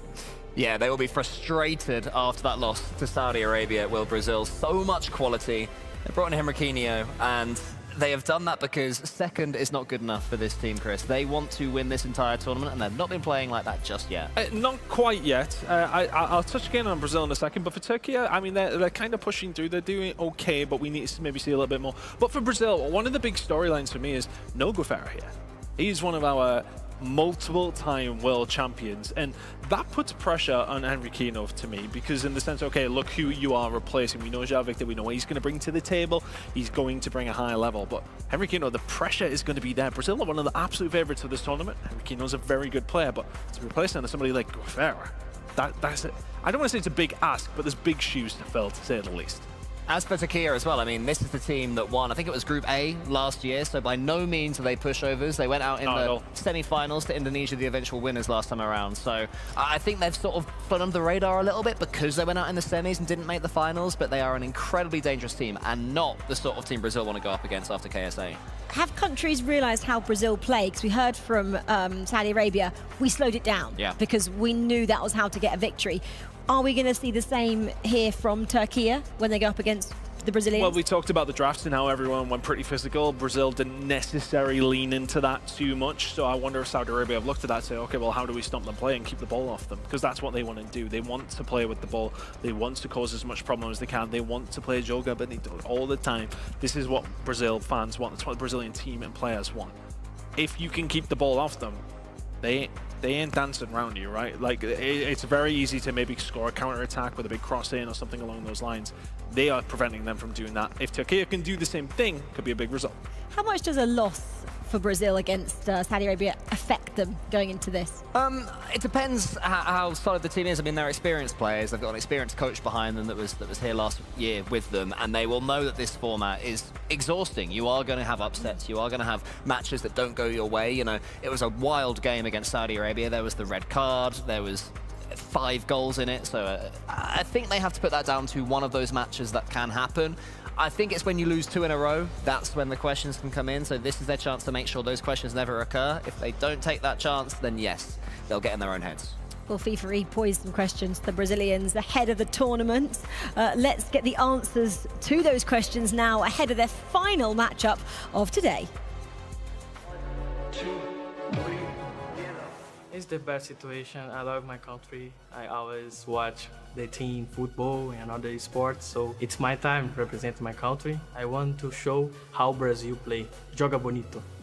I feel I represent a million people because Brazil is stronger in every sport. When I start play video games, I want to see this moment in my career. And now I live in this. I play too much with my teammate, and we are so confident because we know how I play. He understands me, I understand him in every situation. So I know the last year is runner-up, but this year he's champion.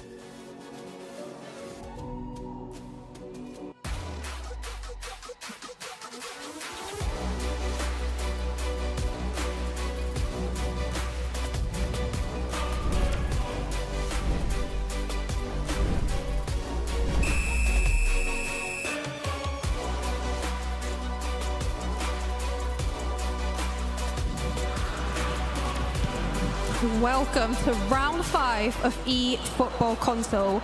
Coming into this round after a very exciting round 4, isn't that right? Oh yeah, what a round 4 we had. I mean, the games, the goals, the score. I mean, we have seen it all, but we still have one more round going on right now. Saudi Arabia beat Brazil in a game that was very close to Brazil, to be honest, but that shows the mentality and how good the team of Saudi are. I mean, the tables literally turned in Group A after that defeat for Brazil. Saudi are now top of Group A. And, well, Brazil are now currently playing Turkey, who are currently 4th in Group A. And we know only 4 groups of 4 nations go through to the knockout. Yes, we saw Turkey earlier today. They were not really playing the way they should be, but they are a really tough team to play against. Jordan, the team that played really well in the first game, but they couldn't win a single game so far. That's shocking. And now we have Saudi against Italy. Both of these teams are like first, second, and third. So this is game, I think this game will decide who will finish day one as number one. Just off the back of speaking about Jordan there, they have gone 1-0 up, capturing or scoring a really, really early goal, which is extremely important. But we do know here as well with Takeya, they are only 1 point ahead of Chile. They need this win as much as Brazil want to get a win off the back of the Saudi Arabian loss. You are completely right here. Jordan, the good thing about this team is that they always take the lead against any team in their group. They took the lead against Indonesia. They took the lead even in the second game. Now they are taking a lead, but they cannot keep it. We are here now going over to the Mexico-Japan game. Mexico 1-0 up against Japan. Is that a shocker for you? Japan played also really well at the beginning, but Mexico, no. To be honest, Mexico are very, very good team. And there is no surprise for me that we see them leading against Japan, or why not win the game? No, of course. And the Brazil-Takeya game as well. It's a big game because in 2024, Brazil were top 2, Takeya were top 4. So both teams are wanting to get to that final to win this whole thing. Yes, this is really tough game. And it can go either way. But who is more focused and use the players in the right way? And of course, he can keep the lead when they are leading. And why not score more goals? I mean, essentially, Brazil have only had about 5 minutes to sort of calm themselves down before they came into this game. I mean, you were a competitor as well for eFootball. Yes. What do you think is going through their minds right now? Well, that's a really good question, but I think at the moment, all what they have to think about is how to score that first goal. Because when you take the lead, it's really hard to come back, especially in this game. Well, we do see Brazil here trying to attack, but I think Takeya at the moment, they are all over Brazil, attempting a goal here. Very, very well saved. We are going to bring you over to the Poland and Indonesia game, where we do see Indonesia go 1-0 up. Nice. They are the champions. How do you think they've been performing so far today? I mean, they are playing really well. They only drew one game, and the rest were just win after another.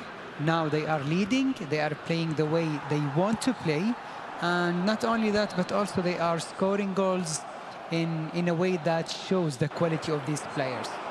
We do here have another goal for you. Japan against Mexico, equalizing, making it 1-1 in the 21st minute.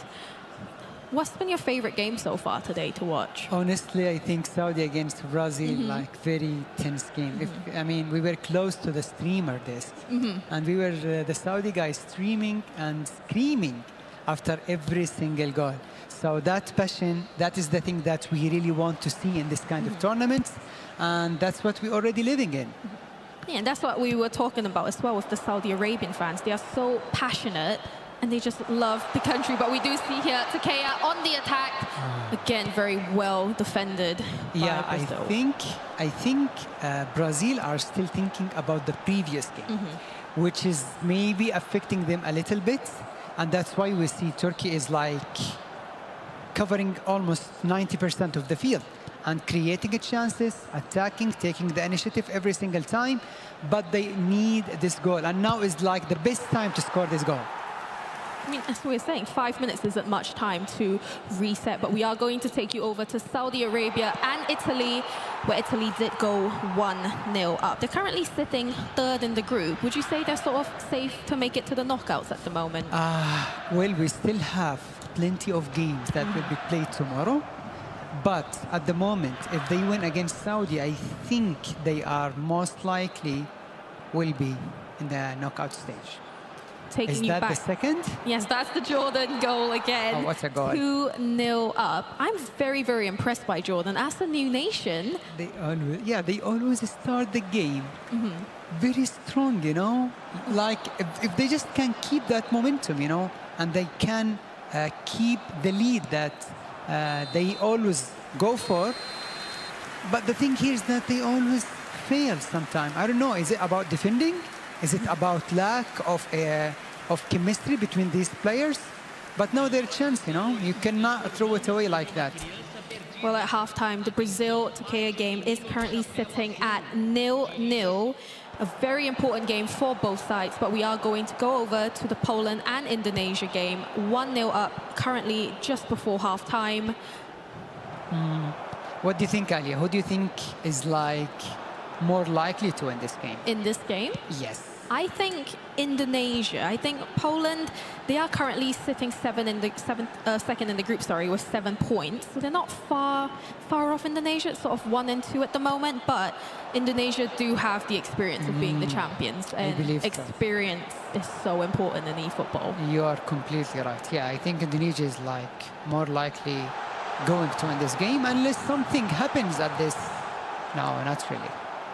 We nearly jinxed it for ourselves, didn't we, Abdul? Well, I always do that, to be honest. Just about a minute left here. Very well defended again by Indonesia. I think we're going to see this one go 1-0 into halftime. You know, it's always good to finish the first day with a win. You know, going to the second day with a win in your last game, believe me, it's a completely different situation for the players. So this game and the first game is like the most important games mentally for me. We are now back here with the Brazil and Turkey game. Still 0-0, 53rd minute in game. I think this is either going to finish as a draw or go either way. Yeah, I think so. I think so. But Brazil, after the first half, and we saw the total domination from Turkey, I think they are a little bit back in the game. Yes. So it is not easy, as I said, but they have to do something here. Brazil, I think the last game affected them a lot, especially in a mental way. And that's why we saw Brazil like lacking of, let's say, creating of chances. And if you can see right now, it's only half way and they are just defending and attacking, creating chances all the time. I mean, as we mentioned, it does take some time to get back into a positive state, especially what would be for them a disappointing loss against Saudi Arabia. But still have about 30 minutes left in game. There's plenty of time for Brazil to potentially have 3 points and top the table again. Exactly. And that's why we need to work on the mental side a lot, especially in this kind of sports, which is esports, of course, because every player knows the tricks, knows the movements, knows the way to score and create chances, but they must also be aware and be prepared to be mentally ready. Takea here on the attack again, a fantastic through ball. Again, well defended by Brazil so far this game. They might not be creating as much chances, but they are on it with the defending at the moment. Yeah, I think Brazil, if they didn't lose this game, a draw could be a good point, to be honest. Brazil here in the box. Is he going to pass it through? Great ball. Oh, well saved. Oh, that was really nice. Going to the wing, finding the gap. And he tried to do it with the back heel. Back over to the Japan-Mexico game where they did go 2-1 up just before halftime here. You know, Japan is like a team that, of course, they suffered a lot last year where they only they lost actually in the group stage. So this year, I'm sure they do not want to be grouped. So they are trying their very best to go to the knockout stage. And I think they are playing better this year. I mean, they won their qualifiers, you know. Definitely. Yeah, of course, of course. Over here in the Chile and Thailand game, we do see Thailand here on the attack. They haven't been playing the best today, but they have finally gone 1-0 up against Chile. They are currently sitting at the bottom of Group A. Yes. It's going to be a very, very tough climb upwards to try and finish top 4 by the end of tomorrow to make it to knockouts. But I think it's been a similar feeling. I think we've all been a bit disappointed by their performance so far. Yeah. You know, the good thing about Thailand is that if they manage to win this game, their hopes of going to the next round will be much higher and much better than what they have already right now. So this game is very important for Thailand. But now we see Poland and Indonesia. I think Indonesia have only one draw and the rest were just winning after another. And they are like going for the first. Not only going to the knockout stage, but they won't be first of their group. I mean, it's very important for phase 4 as well in terms of drafting players, because the nations will get to choose 2 players from the nations that get knocked out. So you want to finish top of your group to get that first pick. Exactly, and oh, that's very nice goal. Yes, if you manage to finish first in your group, in the knockout stage, you will play against the last in the other group, which is much easier to go further in the tournament. Takea here on the attack again. Can they finally break the deadlock? 70 minutes in game at the moment. Defended again. Yeah, Brazil, they are just trying to defend in this game all the time. And if they get a chance from a counter-attack to score a goal and that's it, then they will just close it off. But yeah, I think Turkey, I mean, playing much better, creating more chances, but they need that goal, because in football, if you do not score goals, you will definitely concede. I mean, 3 points is so important for them here, as they are currently sitting 4th in their group. But it wouldn't surprise me if this game finishes 0-0, which will be very disappointing for Brazil, because when you just lose a game, you want to come back with a strong win. Of course, and it's better to come back in this game, because Turkey are going also for the knockout stage if you do not beat them, you know? So if we can go so quickly to the scores at the moment, Italy are winning against Saudi, and Brazil, as we see, against Turkey is 0-0. Thailand are winning against Chile. Jordan winning 3-0 against Morocco. It seems that they learn how to keep the lead. Not only that, but also to score more goals. I do love an underdog story, and Jordan, with them being the new nation as like well, yeah. I feel like they have a good chance to make it to the knockouts. Oh, definitely. Definitely. They are playing really well. You know, you just draw against the first, which is Indonesia. You can go all the way. Just believe in yourself. Brazil here on the attack. Can they finally convert it to a goal? Yeah, it is not easy. I mean, Turkey playing really well. Turkey are like really good in defense, and they reach the final box of their opponents a lot also, but you need to score goals. I think what's worth mentioning as well with Brazil, in 2025, they hadn't lost a game before Saudi Arabia. Saudi Arabia handed them their first loss of the 2025 season. Oh, yes. Oh, that's a very good point. And as we can see at the moment, I think Italy scored the second goal against Saudi. Just 2 in-game minutes here left for our feature match. Still sitting at 0-0. Will we see a last-minute winner? Yeah, there's one more chance, or maybe not. Yeah, fair enough. I think it's fair result. Or we still have one more chance. Can Takea do it? That game is going to finish 0-0. Disappointing for Brazil, but I suppose it's better than another loss. In mental way, I think it's fine for them, because you know, if you lose a game or lose the second game, you more likely are going to lose it. But in their case, they defended. They just wanted to get out of 1 point, which is good for them. I think they are second or third, which is really good for them to finish the first day. So yeah, it's not too bad for them.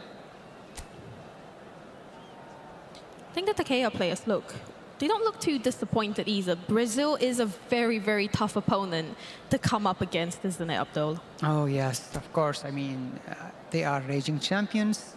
They have Victor, who won the world champion before also. So, yeah, definitely it's really good. And Italy are winning against Saudi. They are currently 2-0 up against Saudi Arabia. Indonesia still 2-0 up against Poland as well. But we are going to head over to Milos, for an interview with Takea. Yes, indeed. Arda Galazo joining me here. Now, it's a big tie against a big team like Brazil, but Turkey has had quite a few ties today. How are you feeling through all of that today? Well, yeah, compared to last year, it was really, really unexpected. But I believe that tomorrow we will give our best and we can finish first. We are capable of it, and we are very disappointed with the results, but it happens and we need to learn from the mistakes that we made. So tomorrow will be different, I promise, and that's all from me. Do you feel that this is because the competition has just grown in strength, or what do you feel? I think both also are personal mistakes as well. Yeah, we are good players. We managed to come here, but this doesn't mean that we can't make mistakes as well. I just want to say for our supporters that we love all of them, and I want to thank them so much because regardless of the result, we are so happy with their support, and that's what motivates us to fight even further. Well, thank you very much. We'll let you go rest up and get ready for tomorrow. For all of you, though, we continue on as Mexico takes on Japan. Let's head to the booth.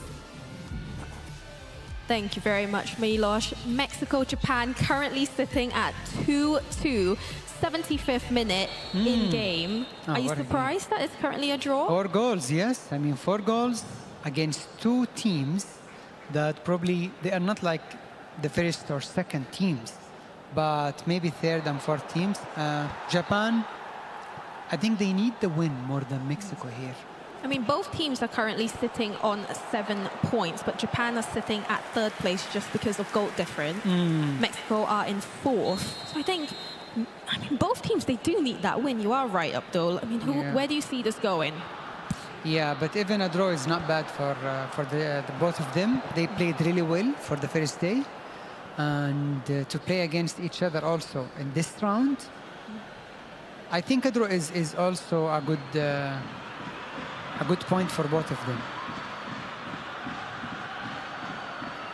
Just 12 minutes left in game to decide how the table is going to sit. I mean, chances are it's probably going to be 8 points to both sides going into the final day of groups tomorrow. Yeah, I think that's really good for the first day, you know, because you are not last, maybe you're not also first, but at least you are on the race, you know, on the track. Mexico here on the counter-attack. Will we see a 3rd goal from them? Oh, that's really nice. Good defense. So Thailand, I believe, they won the game against Chile. 1-0. Yes, Thailand, the last in their group. Now they have 4 points, which is, it gives them, let's say, a lot of encourage to come back tomorrow and maybe do something.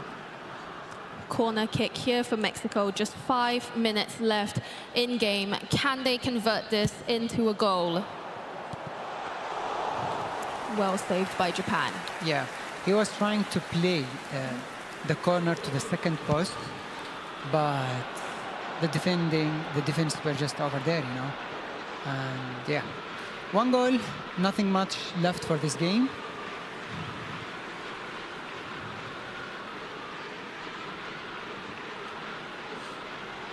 Japan here with a throw-in. They do desperately want to have the win here. I mean, 3 points. Currently sitting at 3rd. It will take them above Poland in the groups to sit at 2nd. How important will that be going into the knockouts and to the final group stage tomorrow as well? It is very important, you know. Even mentally, you know, that will definitely help the players to believe in themselves and to come back tomorrow even stronger and even better. And always we say that the first day is like the toughest day. But tomorrow, I think the players and the teams will be more playing more open, I would say, and trying to go for the goals and the points. I mean, it takes time to settle into an arena. You know, especially if you're not used to competing at land. It's something that does take time, and hopefully, as you said, tomorrow, Abdul, they will be a lot calmer, and maybe we'll see the tables completely turn. You are completely right.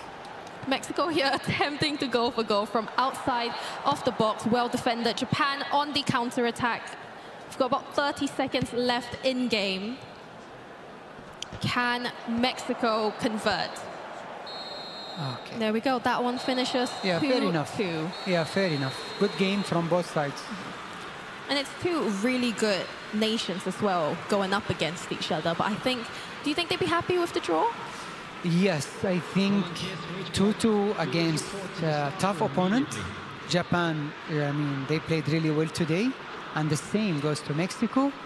So I think even you can see the players like they are like fine. They would definitely are accepting the score, and yeah, they have 8 points so far, which is really good to start the first day.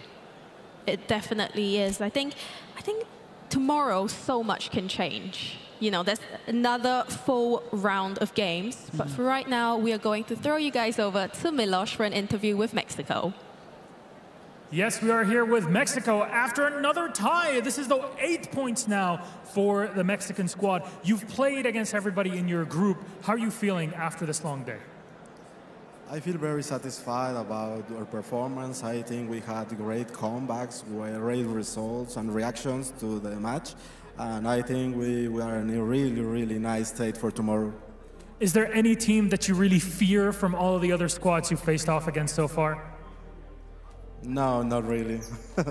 So what do you have to say to all the others? Because now you're tied up 8 points with Japan, as we had just now. Anything you'd like to say to the rest of your group? Not really. I think it's a very tough group, and it's going to be decided until the last match. I think the level is too high, and anything can happen. This is exactly why we play all this, why we're here for the best teams in the world to compete. Thank you very much, Arsenal style. Mexico continues to play tomorrow. However, we have to send it back to our studio to recap things. Thank you so much. Yes, we are concluded for today. As Milos says, we get to do it all again tomorrow. 5 more matches on the road to one of these nations picking up that trophy on Saturday. 3 more days of action still to come your way in terms of the console side of things, but it is wrapped up with these highlights today, kicking off with Saudi Arabia and Italy. And then we go straight into the match we were just talking about there with Arsenal style. Mexico taking on Japan. It was 1-1 there and it ended 2-2 in the end, Chris. Yeah, really tight results coming through, and I think that was another nice one for Mexico to get after their defeat, to get themselves to draw another point on the board. They were in a really nice spot in their group. I mean, lots of obviously the teams are looking at the top 4 placings for all of the teams in the groups to progress through to the knockouts, as we just can conclude the final results from today for the console players. We just heard from the Saudi Arabia team. We had a great couple of wins. Obviously, they had a loss there to Italy. Brazil, stalemate between Turkey, Thailand. Hey! Can I shout and scream? They got their first win of the day over Chile, who are sitting just above them in the table. So they'll now both be on 4 points. Then we go to Group B. Jordan, what a big victory for them over Morocco. Mexico, Japan 2-2, and then Indonesia, well, they're just continuing that momentum they showed from last year, 3-1 over Poland there. Thailand, though, guys, we have to say take a bow. We would give that one to Chris, will we? With Thailand getting one. Yeah, no, that's good for them, but they need to make sure they do crack on tomorrow. That was so crucial, though, that they got a hold of that. If they hadn't, they're really in a really tough spot. But 5 games again tomorrow for them. They could still go on and finish in the top 4 in this group, no problem. Well, I heard Abdul, he was saying this is a really kind of crucial match to get a good result. So for Thailand to get their first victory, as they did at the end of the day, you know, how much can that help them for tomorrow, Cole? It definitely means that when you're going home, you're not feeling quite as depressed, because if they'd have gone home off the back of losing that one, they would have felt awful. Getting that win at least will mean that they can build upon something. They actually do have a positive to take. You were saying, you know, is the positive the fact that they've got a match they can win? You were right. They could have won it. They did win it, and now they have a chance to re-go. Indonesia then 13 points. I mean, they can have a pretty quiet day tomorrow and still probably go through. Yeah, no, they I think they can relax at this stage. I think it's been a really good day. A little bit of a slower start, but got into the stride of things. I think for me, this is the group that we were kind of expecting it. This is probably the way it was going to play out. Japan there, Mexico there. I think Mexico may be a slight surprise to see how well they have done. Not that they're in the top 4, but to see them really hanging in around that top area of that group table is nice to see. And Jordan still have a real chance, yeah, possibly big on 5 points. Yeah, with that win at the end of the day there, that's their first win. They've got a couple of big draws in the run-up to that. And yeah, 1 win. Concluded for today. As Milos says, we get tomorrow. How I got also tomorrow. I think they are accepting. I think, and I really, I think here for tomorrow. Thank you so much. Tomorrow are your highlights. Match end. I think they're in a the break results wins. They are both for them. The guys with no, that's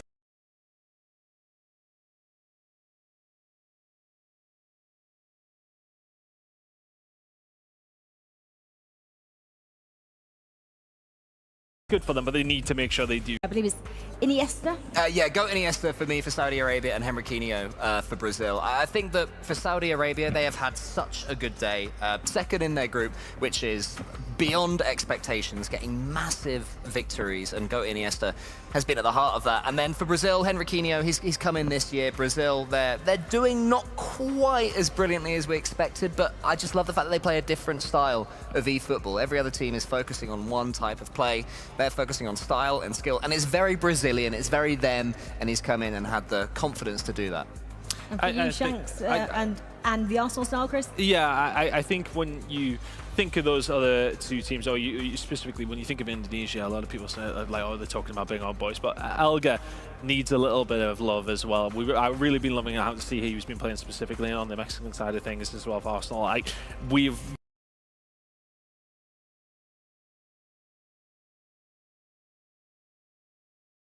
loved watching them play. They played scored some cracking goals today as well, and he was a big part of that as well. Who would you pick out those four? If you could vote, because you can vote. So I think for me it was kind of going to go potentially towards Iniesta, sorry, just purely because of that game up against Brazil. He was brilliant. Exactly. It must be pretty intense, mustn't it, for Iniesta? And they are sitting second in the table, as Cole said. Okay, well, I think you've heard quite a lot from the three of us.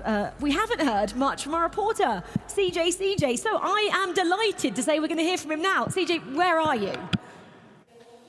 Well, that's it for day one of the FIFA E-World Cup 2025 console edition, and it was absolute chaos. We saw some upsets left, right and centre. Saudi Arabia taking down Brazil. Some other teams that I was expecting to go a little bit better that are underperforming. So I'm looking forward to tuning in, being here day two, to see if those teams bounce back or if teams like Saudi Arabia can keep surprising everyone.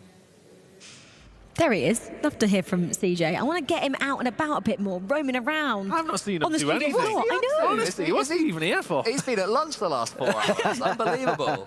He's got so much energy, and I think, if he was just bopping around the set and maybe trying to speak to people, they'd be like, who is this guy? I mean, he's only had a 6-hour flight from Copenhagen where we were. He can't believe his luck. It's normally about 18 hours deep by the time he gets to a place. So yeah, he's still ready to go. Right, final thoughts from today, from what we've seen, some nations that have impressed you, nations that maybe haven't so much. I think the big surprise for me over the whole thing is Thailand. I really was expecting a little bit more. We had that whole conversation last year about this player coming through, the current world champion on their roster. We're going to get to see him next year, and they haven't performed yet.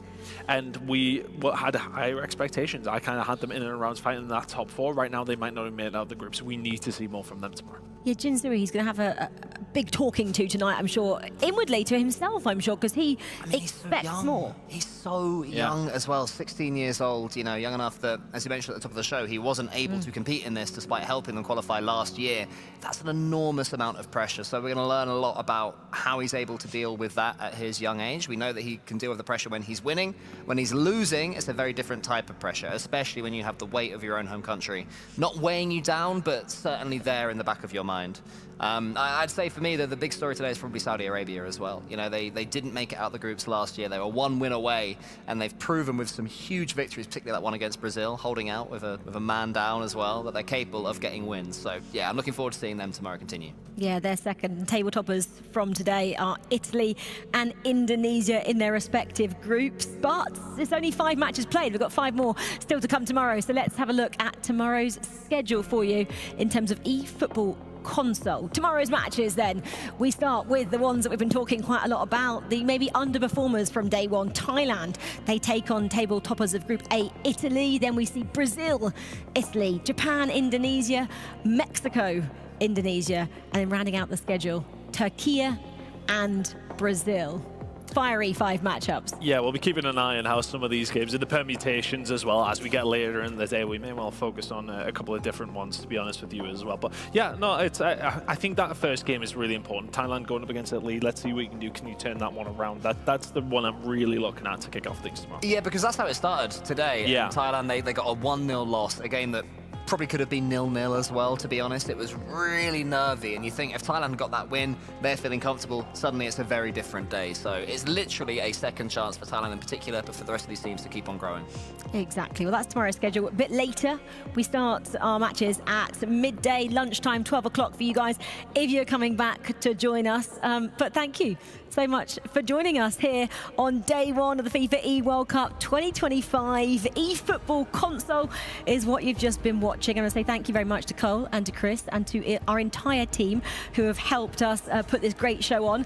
But for now, we're going to say goodbye, but only for a short while, because we get to do it all again. In about an hour and a half, we start eFootball Mobile. So come back and join us for that.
How can real-time visibility across our hydrocarbon supply chain help keep our shelves stocked? How can achieving a 99.8% delivery record help bring us together?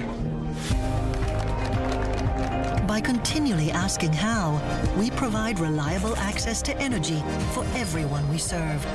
Another day asking how. Another day serving my customers.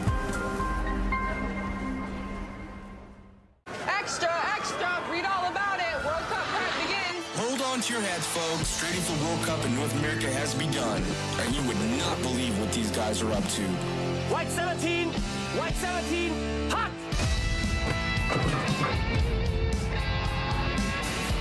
Preparations spiral out of control across the globe as the hunt for World Cup glory intensifies. Buckle up, folks. We're just getting started.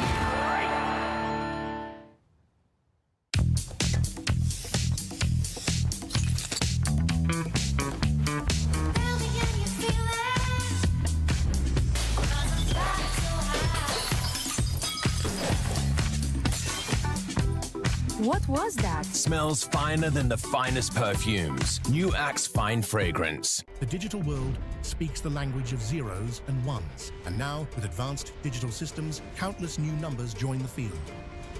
A 7 can break the pattern. A 9 can be the game changer. At Globant, cutting-edge technologies are at the core of everything we do, driving new and innovative solutions to shape the future of FIFA and companies across every industry. We are the official tournament sponsor of the FIFA E-Finals 2025. Globant, technology that dares to delight.